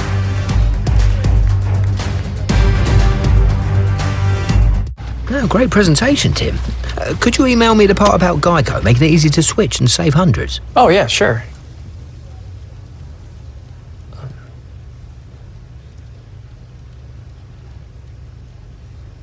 You don't know my name, do you? Of course I know your name. I just get you mixed up with the other guy. What's his name? What's your name? Switch and save. Get more with Geico. Could you just tell me I want this to be over? Take the shot. Critics everywhere are raving about The Phoenician Scheme. It's Wes Anderson's best film since The Grand Budapest Hotel. My great-grandfather built the hotel. The Phoenician Scheme is thrilling, with humor and surprises. Which are what? I'm not saying. I'm saying I'm not saying. It's action-packed, 4 stars, and the funniest movie of the year. Is this supposed to be here? Oh, dear. How much time does it say? 18 minutes. Perfectly fine. We land in 10. The Phoenician Scheme. Rated PG-13. In theaters everywhere, June 6th. There's losing, and then there's being the loser. Game time comes with enough pressure. Way too often, people are betting on sports, losing, and taking it out on the athletes. Only a loser would harass college athletes after losing a bet. But it happens almost every day. Root for your team. Get crazy when the buzzer sounds. But don't harass anyone because you lost a bet. It's time we draw the line and put an end to the abuse. Brought to you by the NCAA. The road to national championships runs through NCAA.com.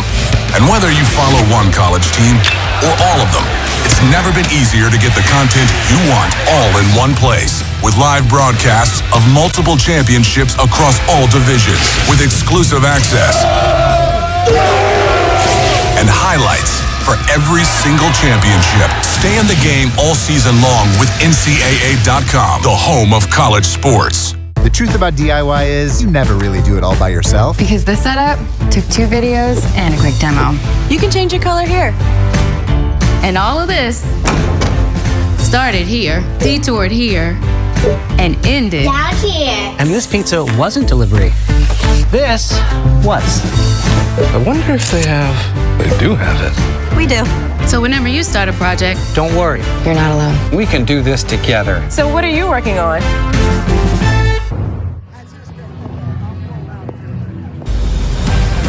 Back at Gillette Stadium in Foxborough, Massachusetts. A 1-goal game at the half between Cornell and Maryland in this NCAA championship. We've got Dana Boyle down on the field, Anish Shroff, Paul Carcaterra, Quinn Kesnick. Kark, this has been a pretty evenly played 30 minutes so far. A clean game. Cornell has only 3 turnovers. It was 21 minutes between the first and second turnover. But I think for Maryland, we need big game Logan McNaney to steal some in the second half. They're going to stop this vaunted offense. I look at both of these coaching staffs and I have enormous respect. These guys, John Tillman is the king of making strategic adjustments. But Cornell's best quarter in this NCAA tournament has been the third quarter. Somewhere, someone's going to find a goal-scoring run today. If you can tie together 2-3 goals, that may be all the inches between these two very closely matched teams. In the semifinals, Cornell had a 6-1 third-quarter run against Penn State. We go down to Dana Boyle. I spoke with both coaches coming out of the locker room, and Connor Busick for Cornell, he said the energy felt like a boxing match, and then Coach Tillman on the Maryland sideline said, we got to win the middle of the field, and he asked the players how they would grade themselves in that first half. They all unison C. He said, we need an A or a B to win this game and cut down those nets. Too often that's been the case for John Tillman and Maryland on Memorial Day Monday, 2-6 in the national title game after having a spectacular record in the quarterfinals and the semis. In many ways, it's a microcosm of Maryland's history in this game as a program, even before Tillman. 4-13 all time in the national championship game. Maryland jumped. That means Shea Keithler cannot take the next faceoff. Cornell with possession to begin the third. And I think what Coach Tillman's talking about, look, in half-field sets, Cornell's offense is probably going to be better than Maryland. So the Terps have to win the middle of the field. They have the capability of doing it. Their long poles, A.J. Larkin and Jack McDonald, they can trigger transition for them. Let's see if Kirst can get going. Had the goal in the first half, his first of championship weekend. Nation's top goal scorer, nation's points leader, all-time leading scorer in Division I. Willem Firth. Kelleher's been quiet today after a big semifinal.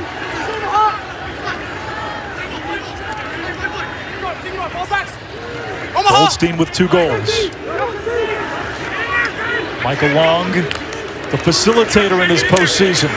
Long with a bouncer, McNaney with the save. Schaller off the rebound. That was big for Danger on the clear. Stamos recovers. Mentioned earlier with Logan McNaney having to play a huge second half. In the wins this year, he's at 61%. The losses, he teeters around 50%. He had the 6 saves and the 6 goals against in the first half. This is the moment for Logan to give the offense multiple opportunities. His teammates all spoke about how he emanates a calm from the cage.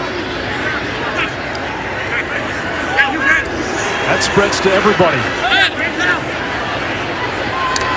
That shot hits the pipe from Kelly. Dooley catches the rebound. Pass down, pick down from Maryland.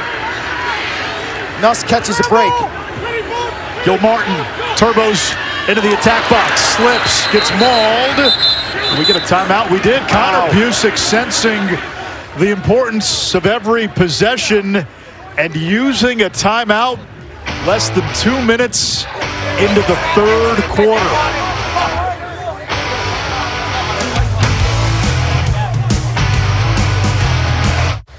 The beach. To Corona, she isn't just a place. She is an element. And with salt and spray, she shoves us relentlessly into the present. That's what's inside every bottle of Corona. So no matter where your journey takes you, with just a squeeze of lime, the beach is always closer than you think. Corona, La Playa awaits. Still have moderate to severe ulcerative colitis or Crohn's disease symptoms after taking a medication like Humira or Remicade? Put them in check with Rinvoq, a once-daily pill. When symptoms try to take control, I got rapid relief with Rinvoq. Check. When flares tried to slow me down, I got lasting remission with Rinvoq. Check. And many were in remission, even at nearly 2 years.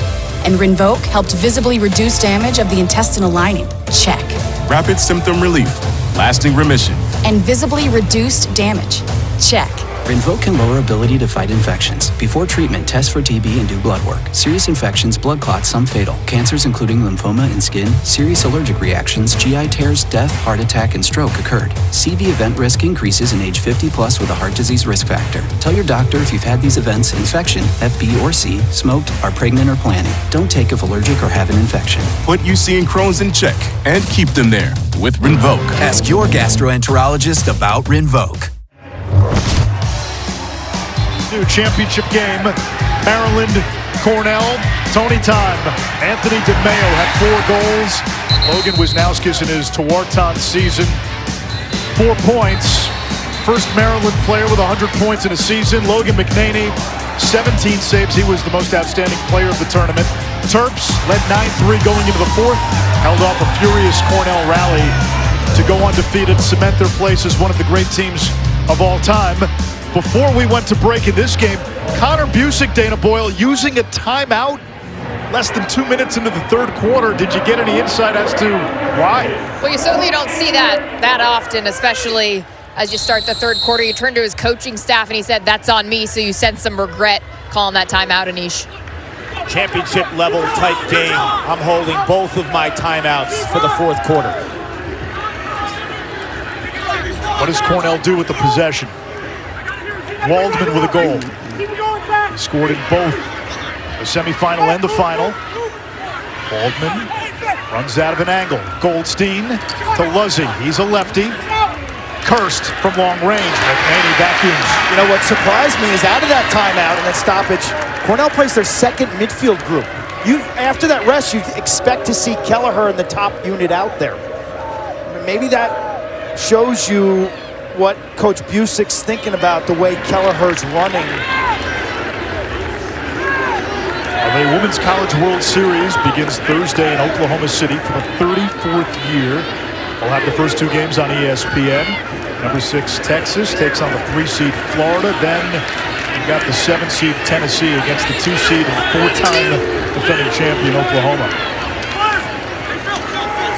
Whittier retreats. Spanos calls for it. Gets it. 2 goals in the first half.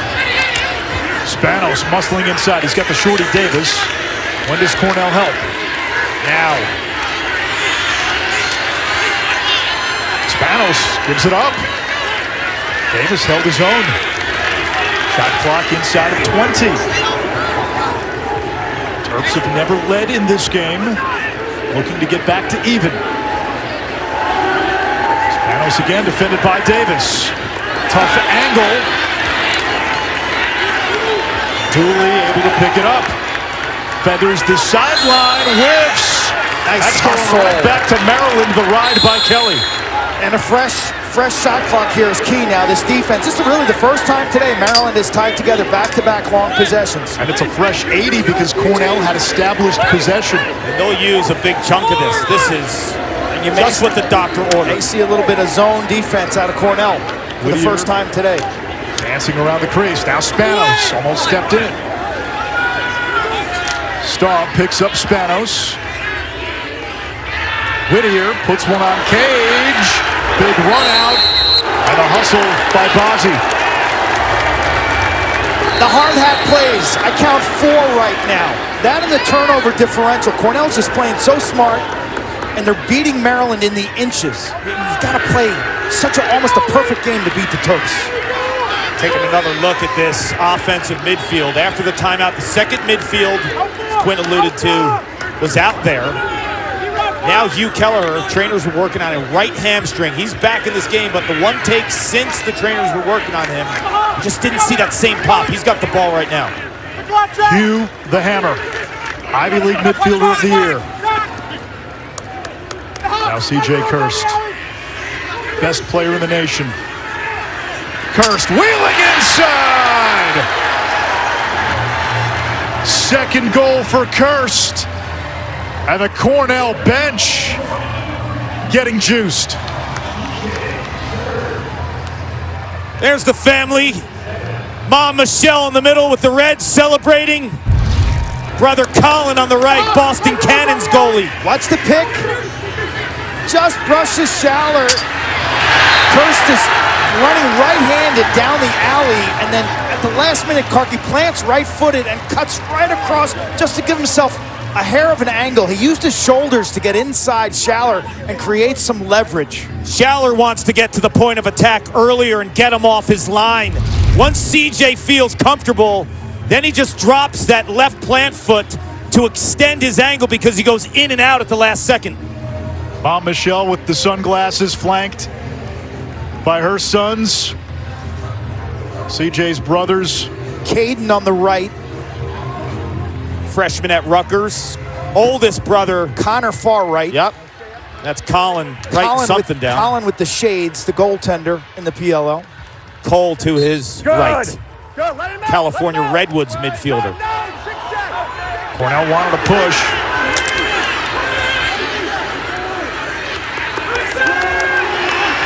Big Red again. Another 50-50 ground ball that goes their way.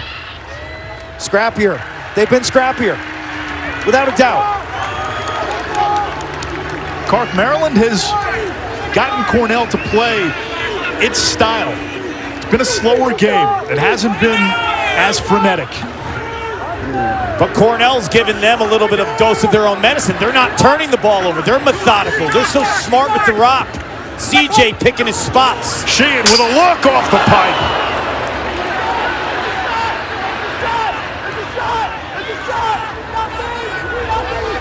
If Cornell gets this, our shot clock resets to 60. Ball popped into the air, and it comes back to Cornell, new 60. So now the Big Red can make this Maryland defense dig in a little deeper. Kirst has scored the last 2.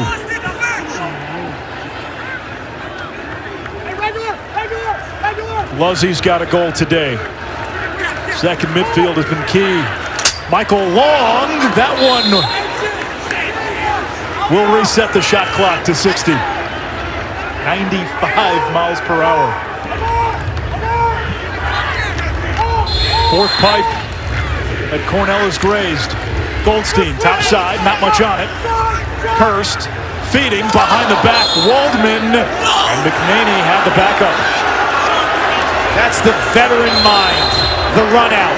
If you're a nervous first-time goalie in a stage like this, you just want to stop the rock. McNaney knows and he senses once that ball leaves Goldstein's stick, he's getting that run out closest to the ball when it went out of bounds on a shot. We're standing next to somebody who's pretty good at that, Quinn Kesnick. Make the plays that are presented to yourselves as a goalie, whether it's a ground ball around the crease, clean outlets, or a run out. Park, what's the matchup here for Maryland?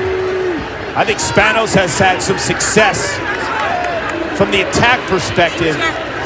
But I think Keegan and Ford against the short sticks. Arcs up. Body save, Nust. Box wants it on the outlet. Finally, Nust sees him. The second saves for Wyatt Nust. That was the second midfield group for the Terps.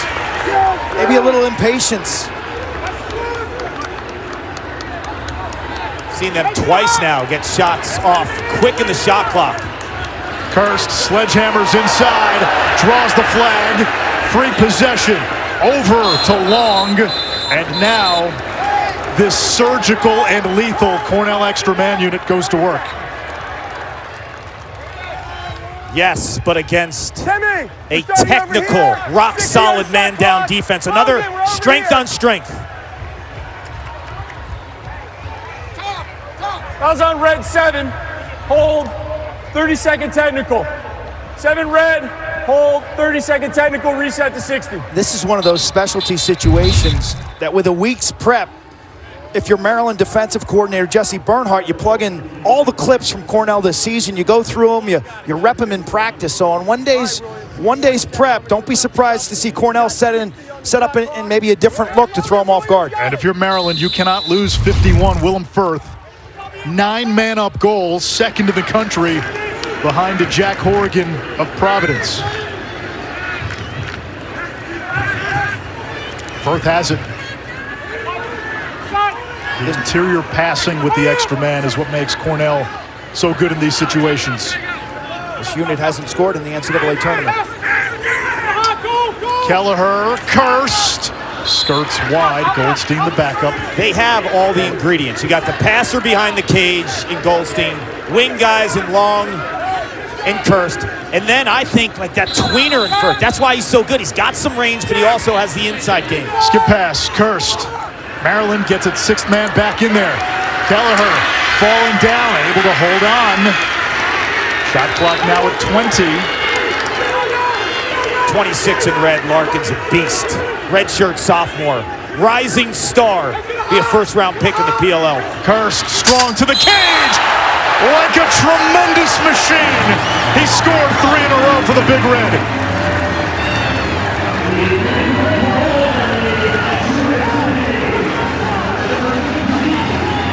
He's in takeover mode. Watch the subtle angle change as his family celebrates. Watch him kind of zigzag here a little. It's a V. If you draw this on a piece of paper, watch, it's in, step away just a little to free up your hands. And he sees no Will Schaller on that matchup. That's Jack McDonald, a long pole midfielder, who's not used to playing the big body in that spot there. CJ Kirst, the lefty, gets Logan guessing. But when you're an attackman and you're constantly being guarded by a guy like Schaller who loves the body, you're salivating as CJ Kirst knows he's in reach. Only 3 shy of the great John Reese in 1990 at Yale. And then Miles Thompson, part of that 1-2-3 punch with the Thompson brothers and cousin Ty. Maryland jumped, Cornell with the ball, and Quint, you get the sense this game is at a tipping point. If you build a lead on Maryland, you take the Terps out of slow and steady mode. That's been a consistent theme in their 3 losses this season. Cornell has shown the ability to play at a slow down tempo. They can certainly run. Fuzzy picked up by Larkin. Steers to Goldstein. Maryland, you've got to take custody of CJ Kirst right now. He's feeling it. Great players on the greatest stage. Goldstein trying to shake loose of Canfield. Goldstein into a double team, a triple team, lost it. We're going to get a hold on Cornell. Maryland is going to have to find a way to speed this game up, and it will be on the shoulders of their long stick midfielders, A.J. Larkin and Jack McDonald, who've shown me multiple times this year the ability to go from defense to offense. They need that now. Stanley Cup playoffs continue tomorrow, 8 p.m. Eastern on ESPN. Game 4 of the Western Conference Finals. Connor McDavid and the Oilers hosting the Stars. Edmonton leading the series 2-1. Coverage drops with the point at 7:30. Whittier, that's a whack from Dooley. First midfield on for Maryland. Keegan on the redodge. Off the pipe, the ricochet with some English. Ford can't come up with it. Loose near midfield. Still a shot. Carnage out of the Tempest. It's Ford. Okay, that ball comes off the pipe of the goalie up into the air, and when it lands, it always has backspin. So with a fresh shot clock, Spanos pedals back. Checked by the short stick, Gil Martin. That's a Ward. He got away with one. And finds Urksa for the goal.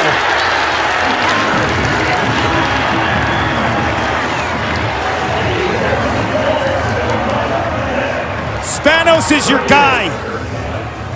You have to ride him. He is drawing the eyes of the defense. Urksa is the recipient. But this is the big body, 6'5" on a shorty. Cornell knows they have to support. All eyes are on 7. Urksa flashes and understands that. Bam! Right there, the entire Cornell rooting section, bench, head coach. It looked like warding off. You use that free hand. What'd you think, Quint? Enough to... I called it in live time. I thought it was a ward. Yeah, looked like it. I thought it was a little exaggerated at the end. After the point of attack, his arm kind of flashed out. But was it used to gain an advantage? Yes. Or was the player falling down prior to that? It's a huge goal. But huge. This is big for Maryland. Maryland's not a team that could win faceoffs and score right off it. Their entire unit has only 3 goals this season. A guy like Cascadden on his own has 10, so can Maryland find some oomph off the faceoff? Kiefler won it, lost the ball. This is a big ground ball. Cornell able to pick it up. Big possession for Maryland. McDonald, an All-American, 51 in red. Faceoffs almost even. Maryland with a 9-8 edge. Kiefler fumbling and bumbling and bumbling and running out of time and space. He made the play. Cornell with the takeaway. TJ Lamb. Now Quint, going into this tournament, you questioned Cornell's short stick defensive midfield. They played well in this tournament. Staub cranks, boy, he has the green light. Scored in the semis. And Ish, one thing we learned at the Ivy League tournament, Cornell plays about 6 different short stick defensive midfielders. They can go as deep as 4 at the long stick position. And in that tournament, and in this NCAA tournament, they've played their best defense in the second half of the game. If you have just good players, play a lot of them. They don't get tired on defense. Keller. Anvils down the alley. Goldstein back to the wing, now Firth. He's been quiet today. Kohler defending Firth. The freshman Lake picking up Goldstein, now C.J. Kirst. There's the great matchup with Schaller. First team All-American defender. Long. Using the Kirst pick. Firth. Here's the poetry. Coming around the corner. C.J. Kirst. This is what greatness is all about. He has scored the last 4 for Cornell.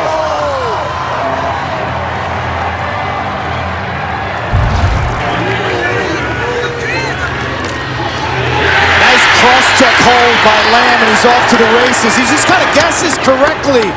And then Kirst is in takeover mode. If you're Maryland's defense, you got to help here. He's curling top side, and right now, he can't miss.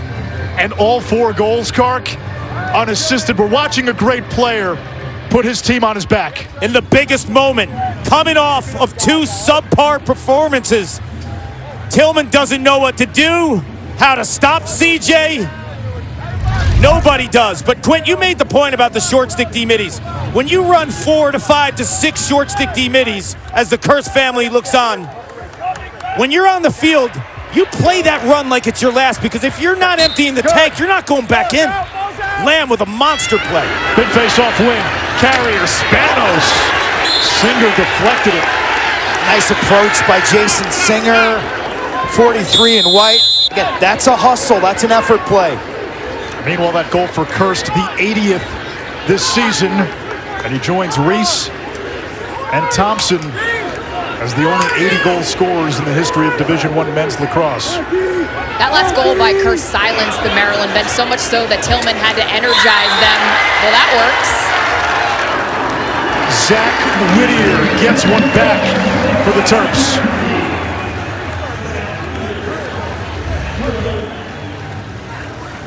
Timely goal, the senior from Washington, D.C., known as a passer. He actually leads the team in assists, and so he's given little respect. He's given all sorts of real estate up top.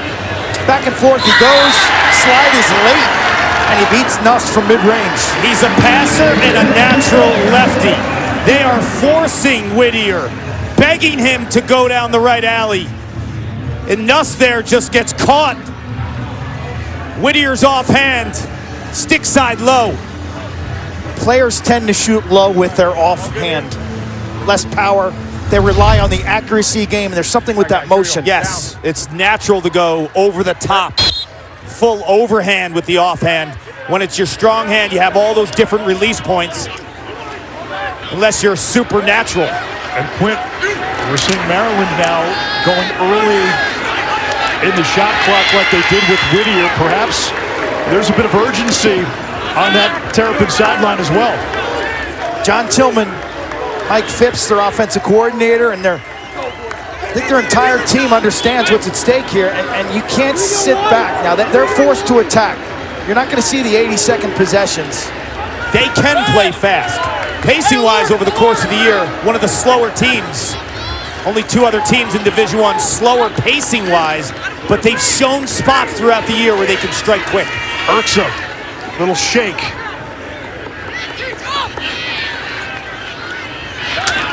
Spanos and Keegan play catch. Keegan's got the short stick Ballsy.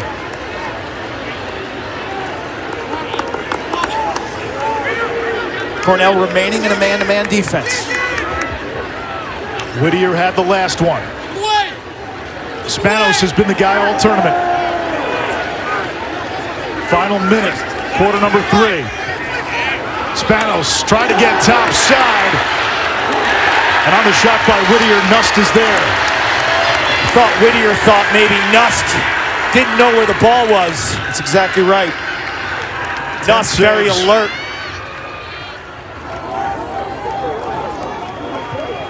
.30 seconds left, third quarter, national championship. The 9-7 score, that was the final in 2022 when Maryland beat Cornell in the title game.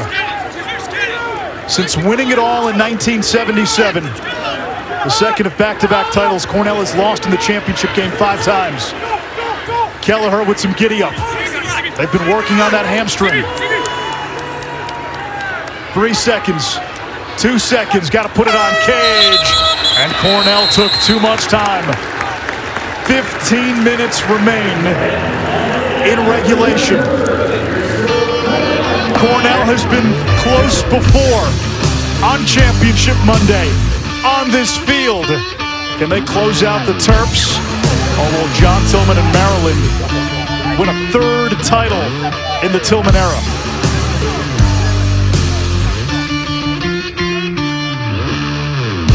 Propel Fitness Water. With Gatorade electrolytes, 0 sugar, and vitamins, Propel hydrates better than water to help you get the most out of your workout and get back to your best self.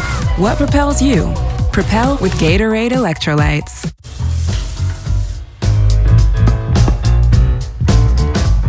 When you love your dog like crazy, you make sure their food is delicious, just like yours. Caesar, love like crazy. I teach the art of fanology, a job I take seriously. As to the question of nature versus nurture, is a fan born or is a fan made? I know this. Our game can make a fan out of anyone. And at Fandom U, we take it to a whole new level. The NCAA Championships. Attendance is encouraged. Passion is mandatory. Buy your seats today at ncaa.com/tickets. Class dismissed. A history of winning started with the 65 Gators losing steam, losing sweat. The solution? A drink that hydrates better than water and changed the game forever. Naturally, we called our stuff Gatorade.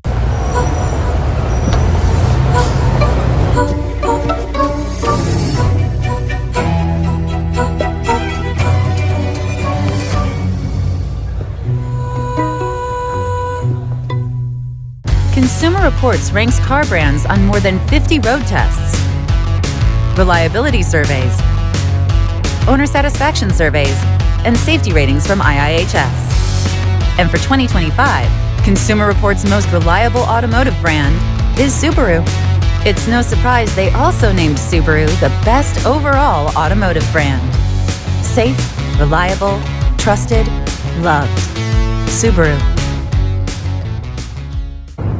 Welcome back to Foxborough. I'm joined now by head coach of the Cornell Big Red, Connor Busick. Coach, you're 15 minutes away from bringing a title back to Cornell, the first since 1977. What's the priority in the fourth quarter?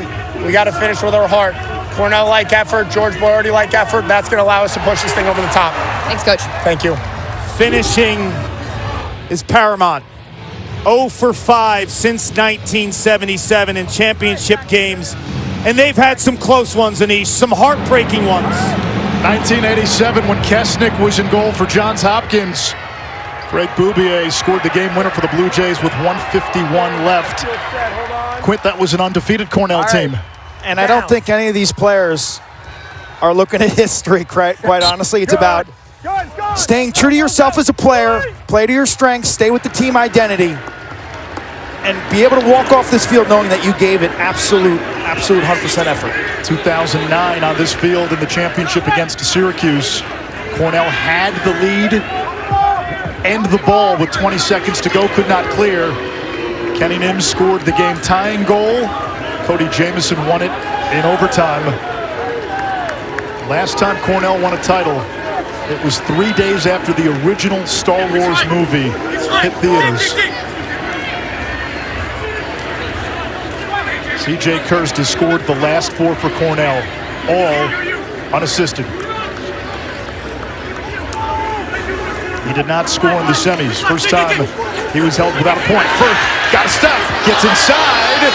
Cornell wanted to push. Instead, a turnover. Only the 6th of the game for Cornell. Both teams have played pretty clean. 6 turnovers apiece.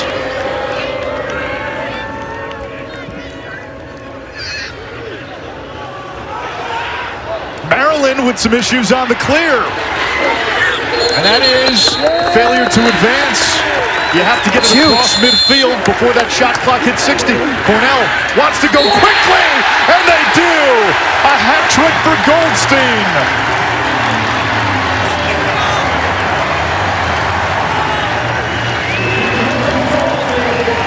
This is disaster zone for Maryland. Number 2 in the country clearing the ball. They've been impeccable all season long. Desperation to get it over the midline to avoid the 20 seconds. And then Goldstein capitalizes and puts Maryland in an awful spot. Schaller, 27, should have got into the hole, but he's on C.J. Kirst. So he plays this dead ball upfield, and Goldstein's behind him.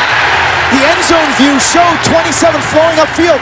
Sometimes you have to forget about your matchup and just get into the hole and stop the transition. Cornell wins the restart. And the righty Goldstein scores with what hand? The left. Right there. Straight up and down, Wolfie. Set. Goldstein and Kirst have 7 of Cornell's 10. Highest scoring tandem in all of Division I. Carrier, the freshman, a big face-off win. And Maryland has started to take control at the face-off X. The NCAA Women's College World Series starts Thursday, and for the 24th straight year, every game on ESPN. The finals begin Wednesday, June 4th from Oklahoma City. For more information, go to NCAA.com, your home for all 90 NCAA championships. Urgency now for Maryland. Keegan against Gilmartin. Ford plays it to Urksa, using the Ford pick. Urksa, right hand free, whistles it high. Back up to Kelly, 32 to shoot.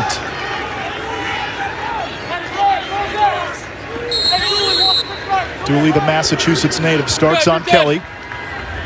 More of a shooter than a dodger. Now Spanos. Spanos, feet in front to Urksa. That's twice now Spanos has found Urksa. It's 10-8.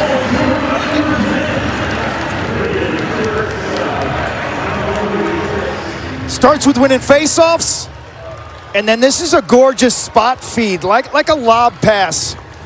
Watch the placement of this and the spatial awareness as Spanos puts it to space and anticipates where Erks is going to be. He's been tremendous. He shows you the ability to play bully ball at goal line extended, but 2 elite passes on the last 2 goals by the Terps. Spanos is so well-rounded and made for moments like this, as we see in goalie cam. Look at the placement on a lefty goalie. Can't get better. We're at the juncture of the game where you look to the stars. Hurst, Goldstein for Cornell, Spanos, McNaney for Maryland, Cascadden and Carrier. Big round ball. Wallace could not hold on. Cornell able to come away with it. That was actually Michael Melkonian taking the face-off.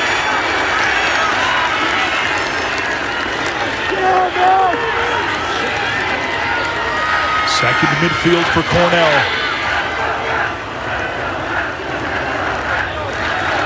Sheehan, Luzzy, and Waldman.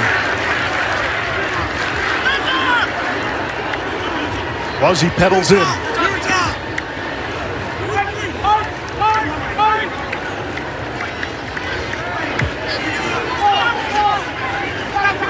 Here's the hot stepper.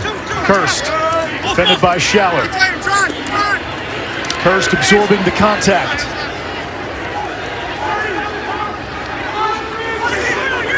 Long with 30.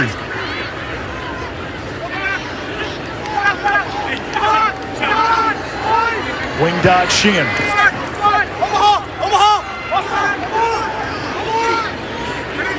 15 on the shot clock. This vaunted Terps defense holding. Shot clock at 9. That's off the pipe. And it goes back to Cornell with a shot clock reset to 60. Goldman, the trigger man. Fresh legs coming in. Maryland's going to try to sub off a bit on defense as well. They get a fresh shorty in Kohler. Subbed off Thomas Gravino, number 6.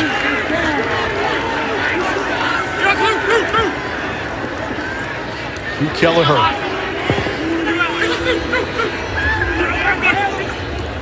There's Kirst now, shaded by Schaller, using the pick. Kirst gets inside, on the cross. McNaney, the veto! Star power against star power converging. We knew he had to steal some. We said it at halftime.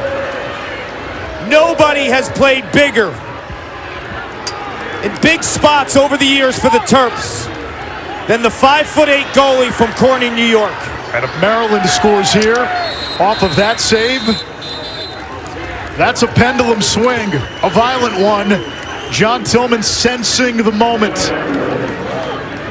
uses a timeout. That was an incredible example of Logan McNaney's patience. You get some breaks in this game when you're a keeper. Rattles one off the iron. But patience, instincts, and efficiency, just waiting for the last moment to match sticks.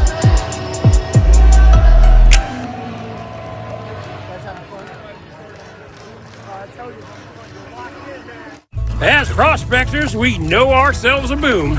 So when the Xfinity Wi-Fi started booming, we rushed in. Booming Wi-Fi deserves a booming phone from Xfinity Mobile. And you can upgrade twice a year, whether you need you one. Where's my phone? Or just want you one. This one's even golder. Upgrade your phone up to twice a year with Premium Unlimited from Xfinity Mobile. Plus, get a free 5G phone.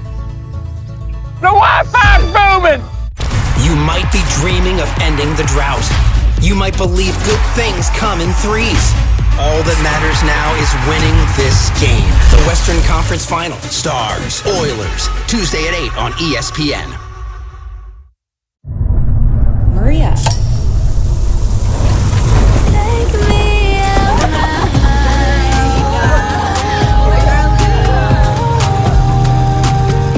Grab an ice-cold Coca-Cola and enjoy summer. Memorial Day savings start now at the Home Depot. So whether you're working on a getaway just for you or a space to celebrate with friends, find everything to make it your place with savings from the Home Depot. You find yourself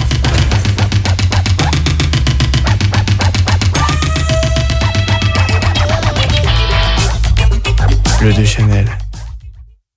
At Macy's, the fragrance destination. I don't think he treats the big games any different than practice. So there isn't a need to step up on game day. It's just step forward. And I don't think the anxiety or maybe the nerves take over. You just stay true to who you are and keep doing what you've always done. John Tillman on his netminder, Logan McNaney. The brick wall from the glass town of Corning, Tillman's hometown. You watch that incredible save on Kirst. Could have called a crease violation on Kirst as well. Either way, Maryland ball, and Kark offensively for the Terps. We're starting to see their stars shine. It's Urksa, it's Spanos. Logan gives you this opportunity. If I'm John Tillman, I'm not going to get cute and look for every short stick matchup. I'm giving the ball to Spanos. He's my guy offensively, and I don't care who's on him. Stovall can stretch a defense, 44 in red. Here's Spanos to Aiden Aiken, defended by Gil Martin.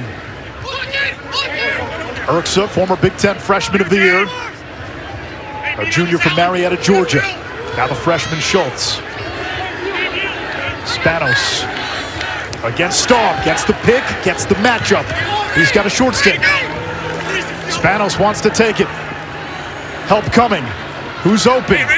Spanos, left hand. Nust got a piece. It's going to stay with Maryland. You see why? They're using the pick game, but he's playing with a different type of sense of urgency. 7 wants the ball. He's taken 8 shots. Maryland sets beautiful picks, effective picks. They crush you in the picking game. 2 goals, 2 assists for Spanos. Stovall all the way, flag down. The goal is good. Maryland within 1.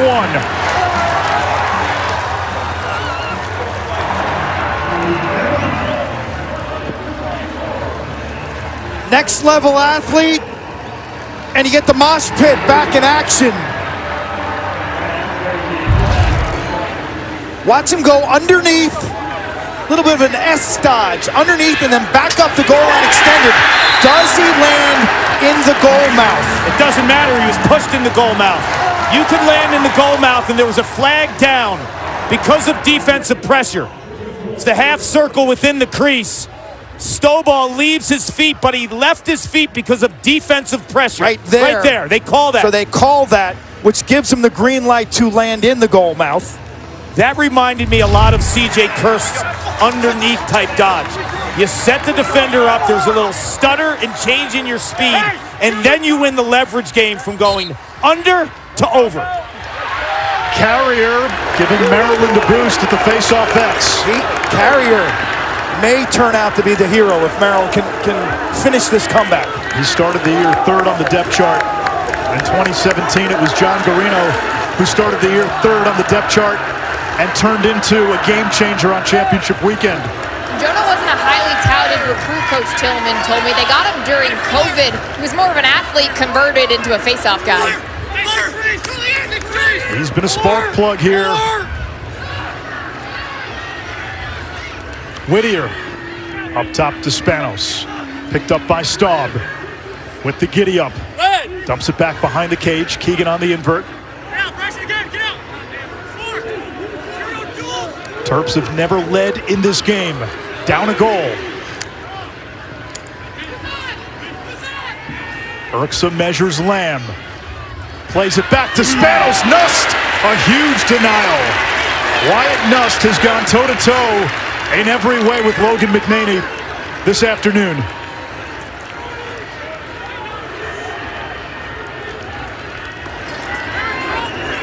A dozen saves for Nust. Cornell's got to stay true to their identity on offense. Don't play hero ball. Get the ball spinning. Then good things will happen when Maryland's defense has to double team and change their structure. And a lot of the spinning comes from Hugh Kelleher being the initiator up top or Ryan Goldstein behind. And then it allows C.J. Kirst and others to dodge off of Ballman. Cornell playing hangman on the far side. Firth to Goldstein with a good look. That's going to be Maryland ball. Closest to the ball. Where and when it goes out of bounds on a shot, awarded possession. How many times have we seen Logan do that today? It's the caginess, the veteran. He told me don't get owned by the moment. That's a brutal turnover. A rare, careless turnover from Maryland on the clear. The best clearing team in the country.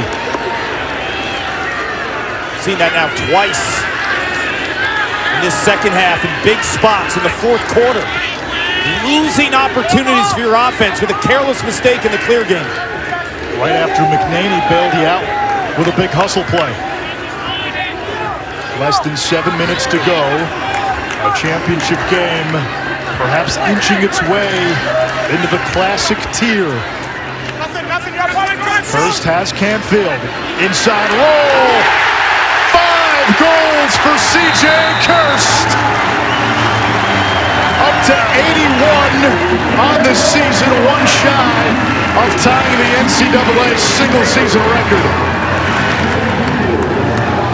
He's been covered by Will Schaller all day, and the brothers love it. Killer turnover by Maryland, sloppy in the middle of the field. Penalty is wiped out. That is just not who they are as a team and have typically been. This is a killer.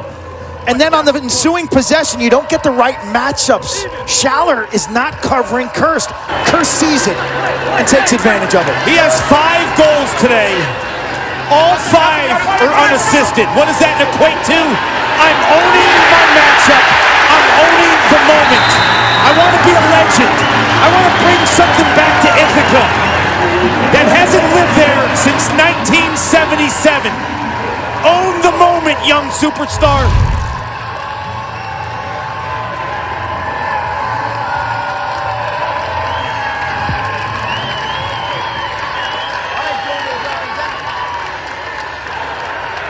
The record for most goals in a championship game. 1976, Cornell, Maryland. Mike French scored 7 for the Big Red. Kirst has 5. Cornell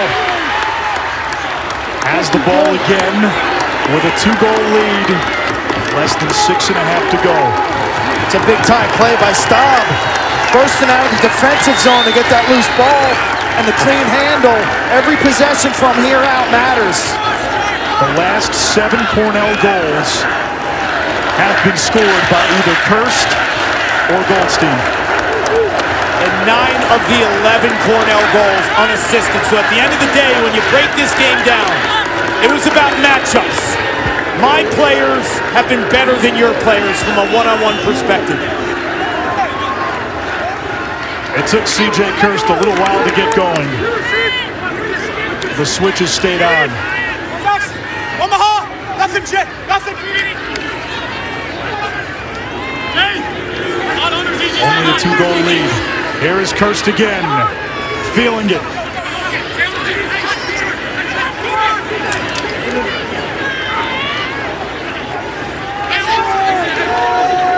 Michael Long with 12 to shoot. Takes Cornell behind the cage. Long. That looked like a kick save.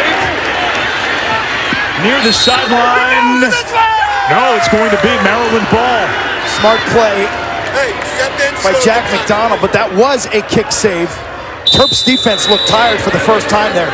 It looked like Long might have won the run out, but he was actually out of bounds when the ball eventually went out of bounds. That's a great call by the official. Maryland 3 failed clears today. Cornell has one of the top rides in the country. That's offsides. Catastrophic. Out of character. He knows it. These are self-inflicted wounds that you never see back to back to back with Maryland. 4:40 to go. The reason for that offsides, polar opposite sides of the field, Anish. They're flip-flopping. One midi goes over, and on the far side you have onside responsibility. So it's back and forth, back and forth. They both got caught beyond the midfield line. 4 failed clears for Maryland. They cleared at 91% entering the game. Kirst with a bouncer. Goldstein, the backup. 4:13 left in regulation. Cornell nurses a 2-goal lead. Goldstein defended by Lake. He scores! It's been Goldstein and Kirst. 4 for the sophomore. And this 3-goal lead for the Big Red feels massive.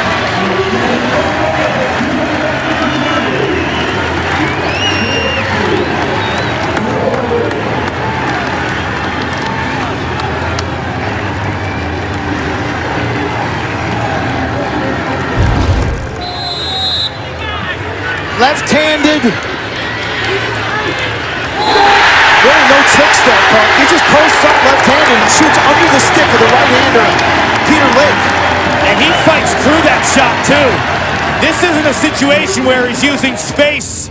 He uses his body and he shoots around Lake. That is another unassisted goal. Goldstein flexes in. When you think about this day by Goldstein, it's been massive. He's been the best possible Robin to a Batman. Like father, like son. Dad in the '87 championship against Hopkins had 8 points. Face-off violation there on Cornell. Now Maryland cannot afford patience. We talked the last couple days. Did Maryland have someone to defend Ryan Goldstein? Didn't think it was a good matchup for the Terps based on Goldstein's quickness. Beginning of the game, he was trying to get into the body too much, then his speed took over. Goldstein and Kirst have 9. Oh, Maryland. Up to Cornell 12. Maryland getting sloppy. Kelly able to recover. Goldstein and Kirst have also taken more than half of Cornell's shots. And we get a loose ball hold on the Terps. Maryland coming apart at the seams. Nust the outlet, Long cannot hold on. Big ground ball, championship ground ball. Long able to get it back. Now Kirst, and he slams on the brakes. Up 3 now. Maryland's got a decision to make. When do they start to press out and play the ball aggressively? Again, but how much gas you got in the tank as a defense? You got to empty the tank, Quint. I say this because the face-offs are so even. If it was a game where there was such a decisive margin facing off, maybe you don't press as early. You got to go right now. Logan McNaney staying in the crease. Cornell's going to be ultra conservative. They've got to be aware of field balance, and if there is a turnover, you can get back in the hole and deny transition. Cornell's in no rush. Cornell's in no rush. Why isn't Maryland in a rush to press out?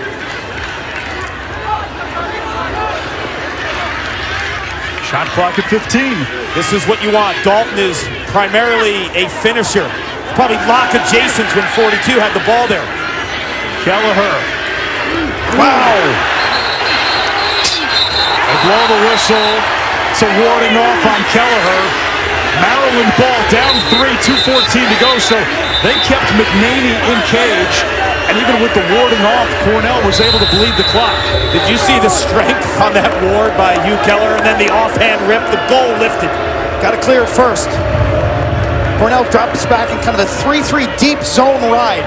The windows are available, but they're tight. Maryland able to get it over before that shot clock hits 60. Inside of 2 minutes. We've got the one timeout.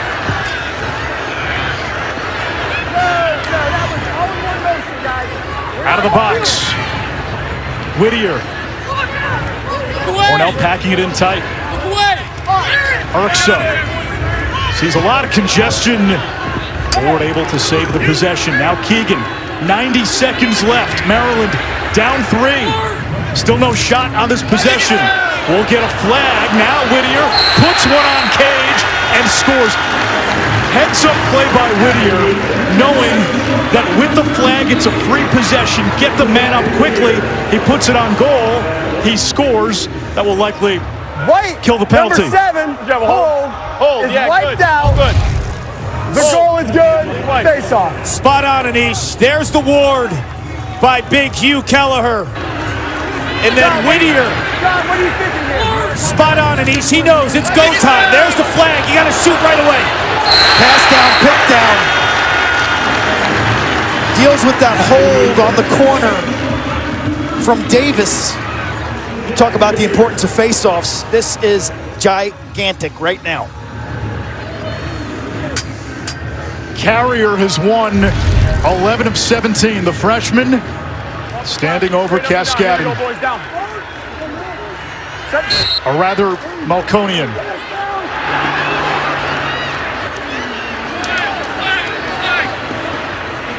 Cornell comes up with it. Now Maryland's got to press out.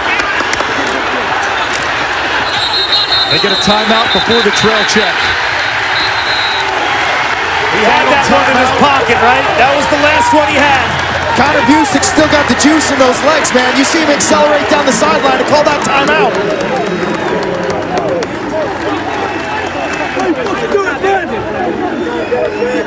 Melconian, the freshman, comes up clutch. If there's one fan base that won't take the final 68 seconds for granted, it's Cornell. Go back to the 2009 National Championship. The Big Red had the Tewaaraton winner, Max Seabold. They were on the brink of a national championship against Syracuse. They had the ball with the lead with 20 seconds to go in a disaster. Syracuse rode it back. Ball went off the stick of Roy Lang. Kenny Nims tied it in overtime. Cody Jamieson won it to break Cornell's heart. And it was on this field. They know they've waited since 1977 to close it out. This situation, Maryland's going to apply the double team right away, I would estimate. Who handles for Cornell? And what I'm going to do if I'm Maryland, I'm doubling with A.J. Larkin and Jack McDonald because of their ability. If they get the ball, they're so comfortable in the middle of the field. They can strike in transition and give your offense a chance. They're playing Logan McNaney on attack, it looks like, right now. Maryland is, and they're walking 7 defensive players out onto the field. Every lacrosse team needs to have a goalie with a throat protector, a chest protector, and a goalie stick on the field. That doesn't mean they have to be in the goal. So the Terps have 7 defensive players now in the D zone. They'll apply the double team and leave the empty net. So McNaney, like you said, on the offensive half of the field. Cornell, winners of 13 straight, 17-1, avenged their lone loss this season in the semis to Penn State. On the brink. Schaller's a free runner. He's right in front of the net to discourage the Cursed outside shot. And then he'll jump the double. Here it comes. Here comes Schaller to help Larkin. Cursed running away. Cursed scores an empty netter. And he will! He ties the single season goals record. And he puts Cornell up by 3 with 50 seconds to go.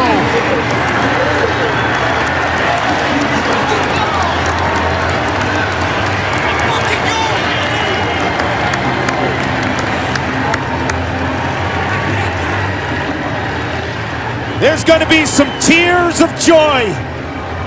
The Curse family and Big Red Nation. If there's one player you want the ball in his stick in this spot to close it out, to tie the record, it's almost 2-story book.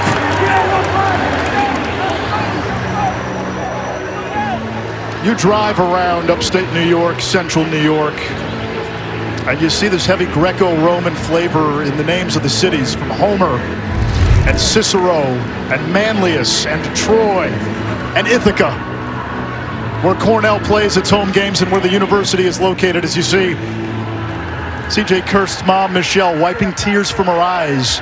Ithaca, in Greek mythology, in the Greek epics, was the ancestral home of Odysseus. Odysseus went off to war and was part of the fall of Troy. It took him 20 years to get back home. It's taken Cornell 48 years to bring a championship home to Ithaca. They're on the verge.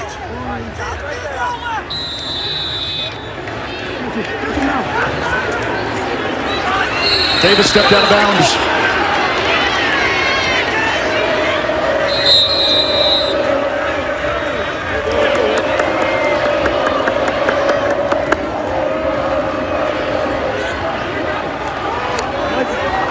Less than 30 seconds.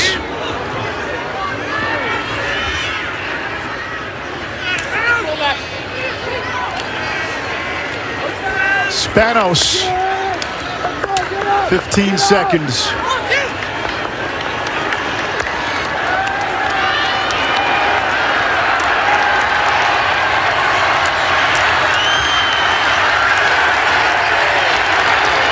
An odyssey, a half century in the making, but the journey is complete.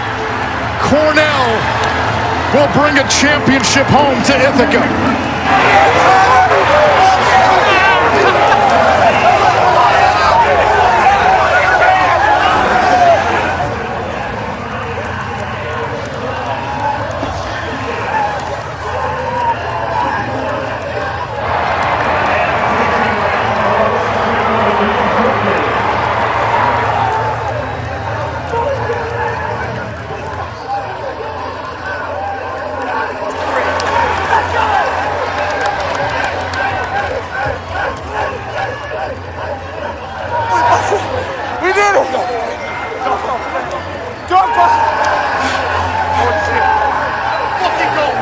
One of the great championship game individual efforts we have seen. CJ Kirst was held scoreless in the semifinals for the first time in his career. He responds with 6 goals to deliver Cornell its first national title since 1977. Dana Boyle with Connor Busick. Coach, it's been 48 years since the championship has been back to Ithaca. As you have tears in your eyes, what emotions are you feeling? Personally, I know it's been a long time for the whole group, but I came on the heels of the 2009 National Championship with the expectation we were going to win one here. Credit to these guys, credit to these players, credit to this tradition, credit to my staff. I'm the luckiest guy in the world, and I'm surrounded by incredible people that just work their tails off day in, day out. I'm so happy for the university. I'm so happy for our tradition. Oh, this feels incredible.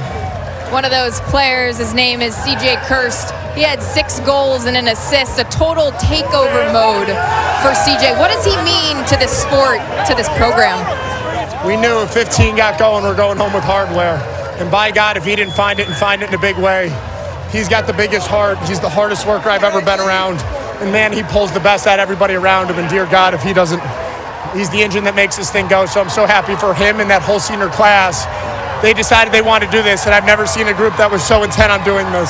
There's a certain significance that makes this team go, and it's the number 21 in Boyardi. What does it mean to bring a championship back? George set a standard for our program, and it's our obligation to uphold that standard every single day. Incredible men like George, Jimmy Case, they've really left a legacy on what it means to be a man of Cornell lacrosse, and we just hope they're smiling down. I know they are. Coach, congratulations. Go celebrate with your team. Thank you so much. George Boyardi wore number 21. It's been 21 years since his passing. Cornell, a national champion, a program that has given the game some of its most storied players, from French to McEnany to Goldstein to Pinnell. And we saw another one in CJ Kirst today. It was a year defined by a legendary player, an offense, and a team. But this 2025 Cornell edition, they felt like a team of destiny. It was 1977. It was George Boyardi in the 21 years since his passing on a field. This win bridged the generational gap of all the heartache.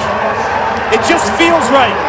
From Eamon McEnany to Mike French to C.J. Kirst. Cornell lacrosse is whole. 16 seniors. A leader.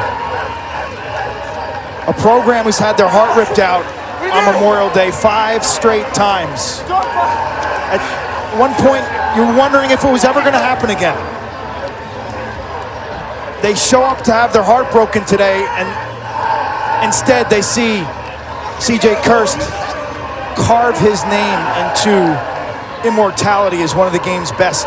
We started the day talking about legacy and legend. We saw one player embody both ideals. C.J. Kirst honoring his family legacy, restoring luster to the Cornell lacrosse legacy, and enhancing his legend with a tour de force performance on Championship Monday. And it's not about numbers, it's about the way he played. Whether it was the 10 ground ball performance earlier, whether it was in the semifinals when he was double donuts, 0 points, 0 assists, never moped, never complained, just kept playing. And then today, things finally clicked for him, Paul. He got hot, and he carries his team over the finish line. It was the belief he had in himself, the team had in him. And every time C.J. Kirst, since he was 12 years old and lost his father, when he steps on the lacrosse field, he plays in tribute to his father, Kyle. And Kyle's shining down, and he is beyond proud of the best player in college lacrosse, but the greatest leader as well. And C.J. Kirst is standing by with a huge smile with Dana Boyle. CJ, I just saw you look up to your family. We know your dad, Kyle's, looking down. What does this championship mean to you? It means everything. Everything, all the work you put in. When you pick up a stick, to be able to play in Gillette Stadium, Final Four weekend Memorial Day. Incredible feeling. You were in takeover mode. 6 goals. How did you get it done? Just playing off my teammates. I mean, semifinal game, didn't have my best performance, but man, my teammates step up, and that's what this year has all been about. Everyone trusts each other, has the belief, and we're able to get the job done today, and Ryan Goldstein didn't have too bad of a day too, huh? Certainly a nice 1-2 punch. What makes that connection go? Oh, he loves lacrosse. We love bouncing ideas off each other, and he's a lax rat, and just a special kid to play with, and he's fearless, biggest stage, he's stepping up. You stepped up as well on the biggest of stages. What legacy are you leaving behind at Cornell? Oh, not sure if I could even put that into words. It's been a dream come true to put on the Cornell uniform, for this to be the last game and win it after not having been done in 50 years. So happy. All the alumni, everyone up there, this is for them. Coach Moran, George Boyardi, this is all for them. Congratulations, go celebrate. Thank you, appreciate it.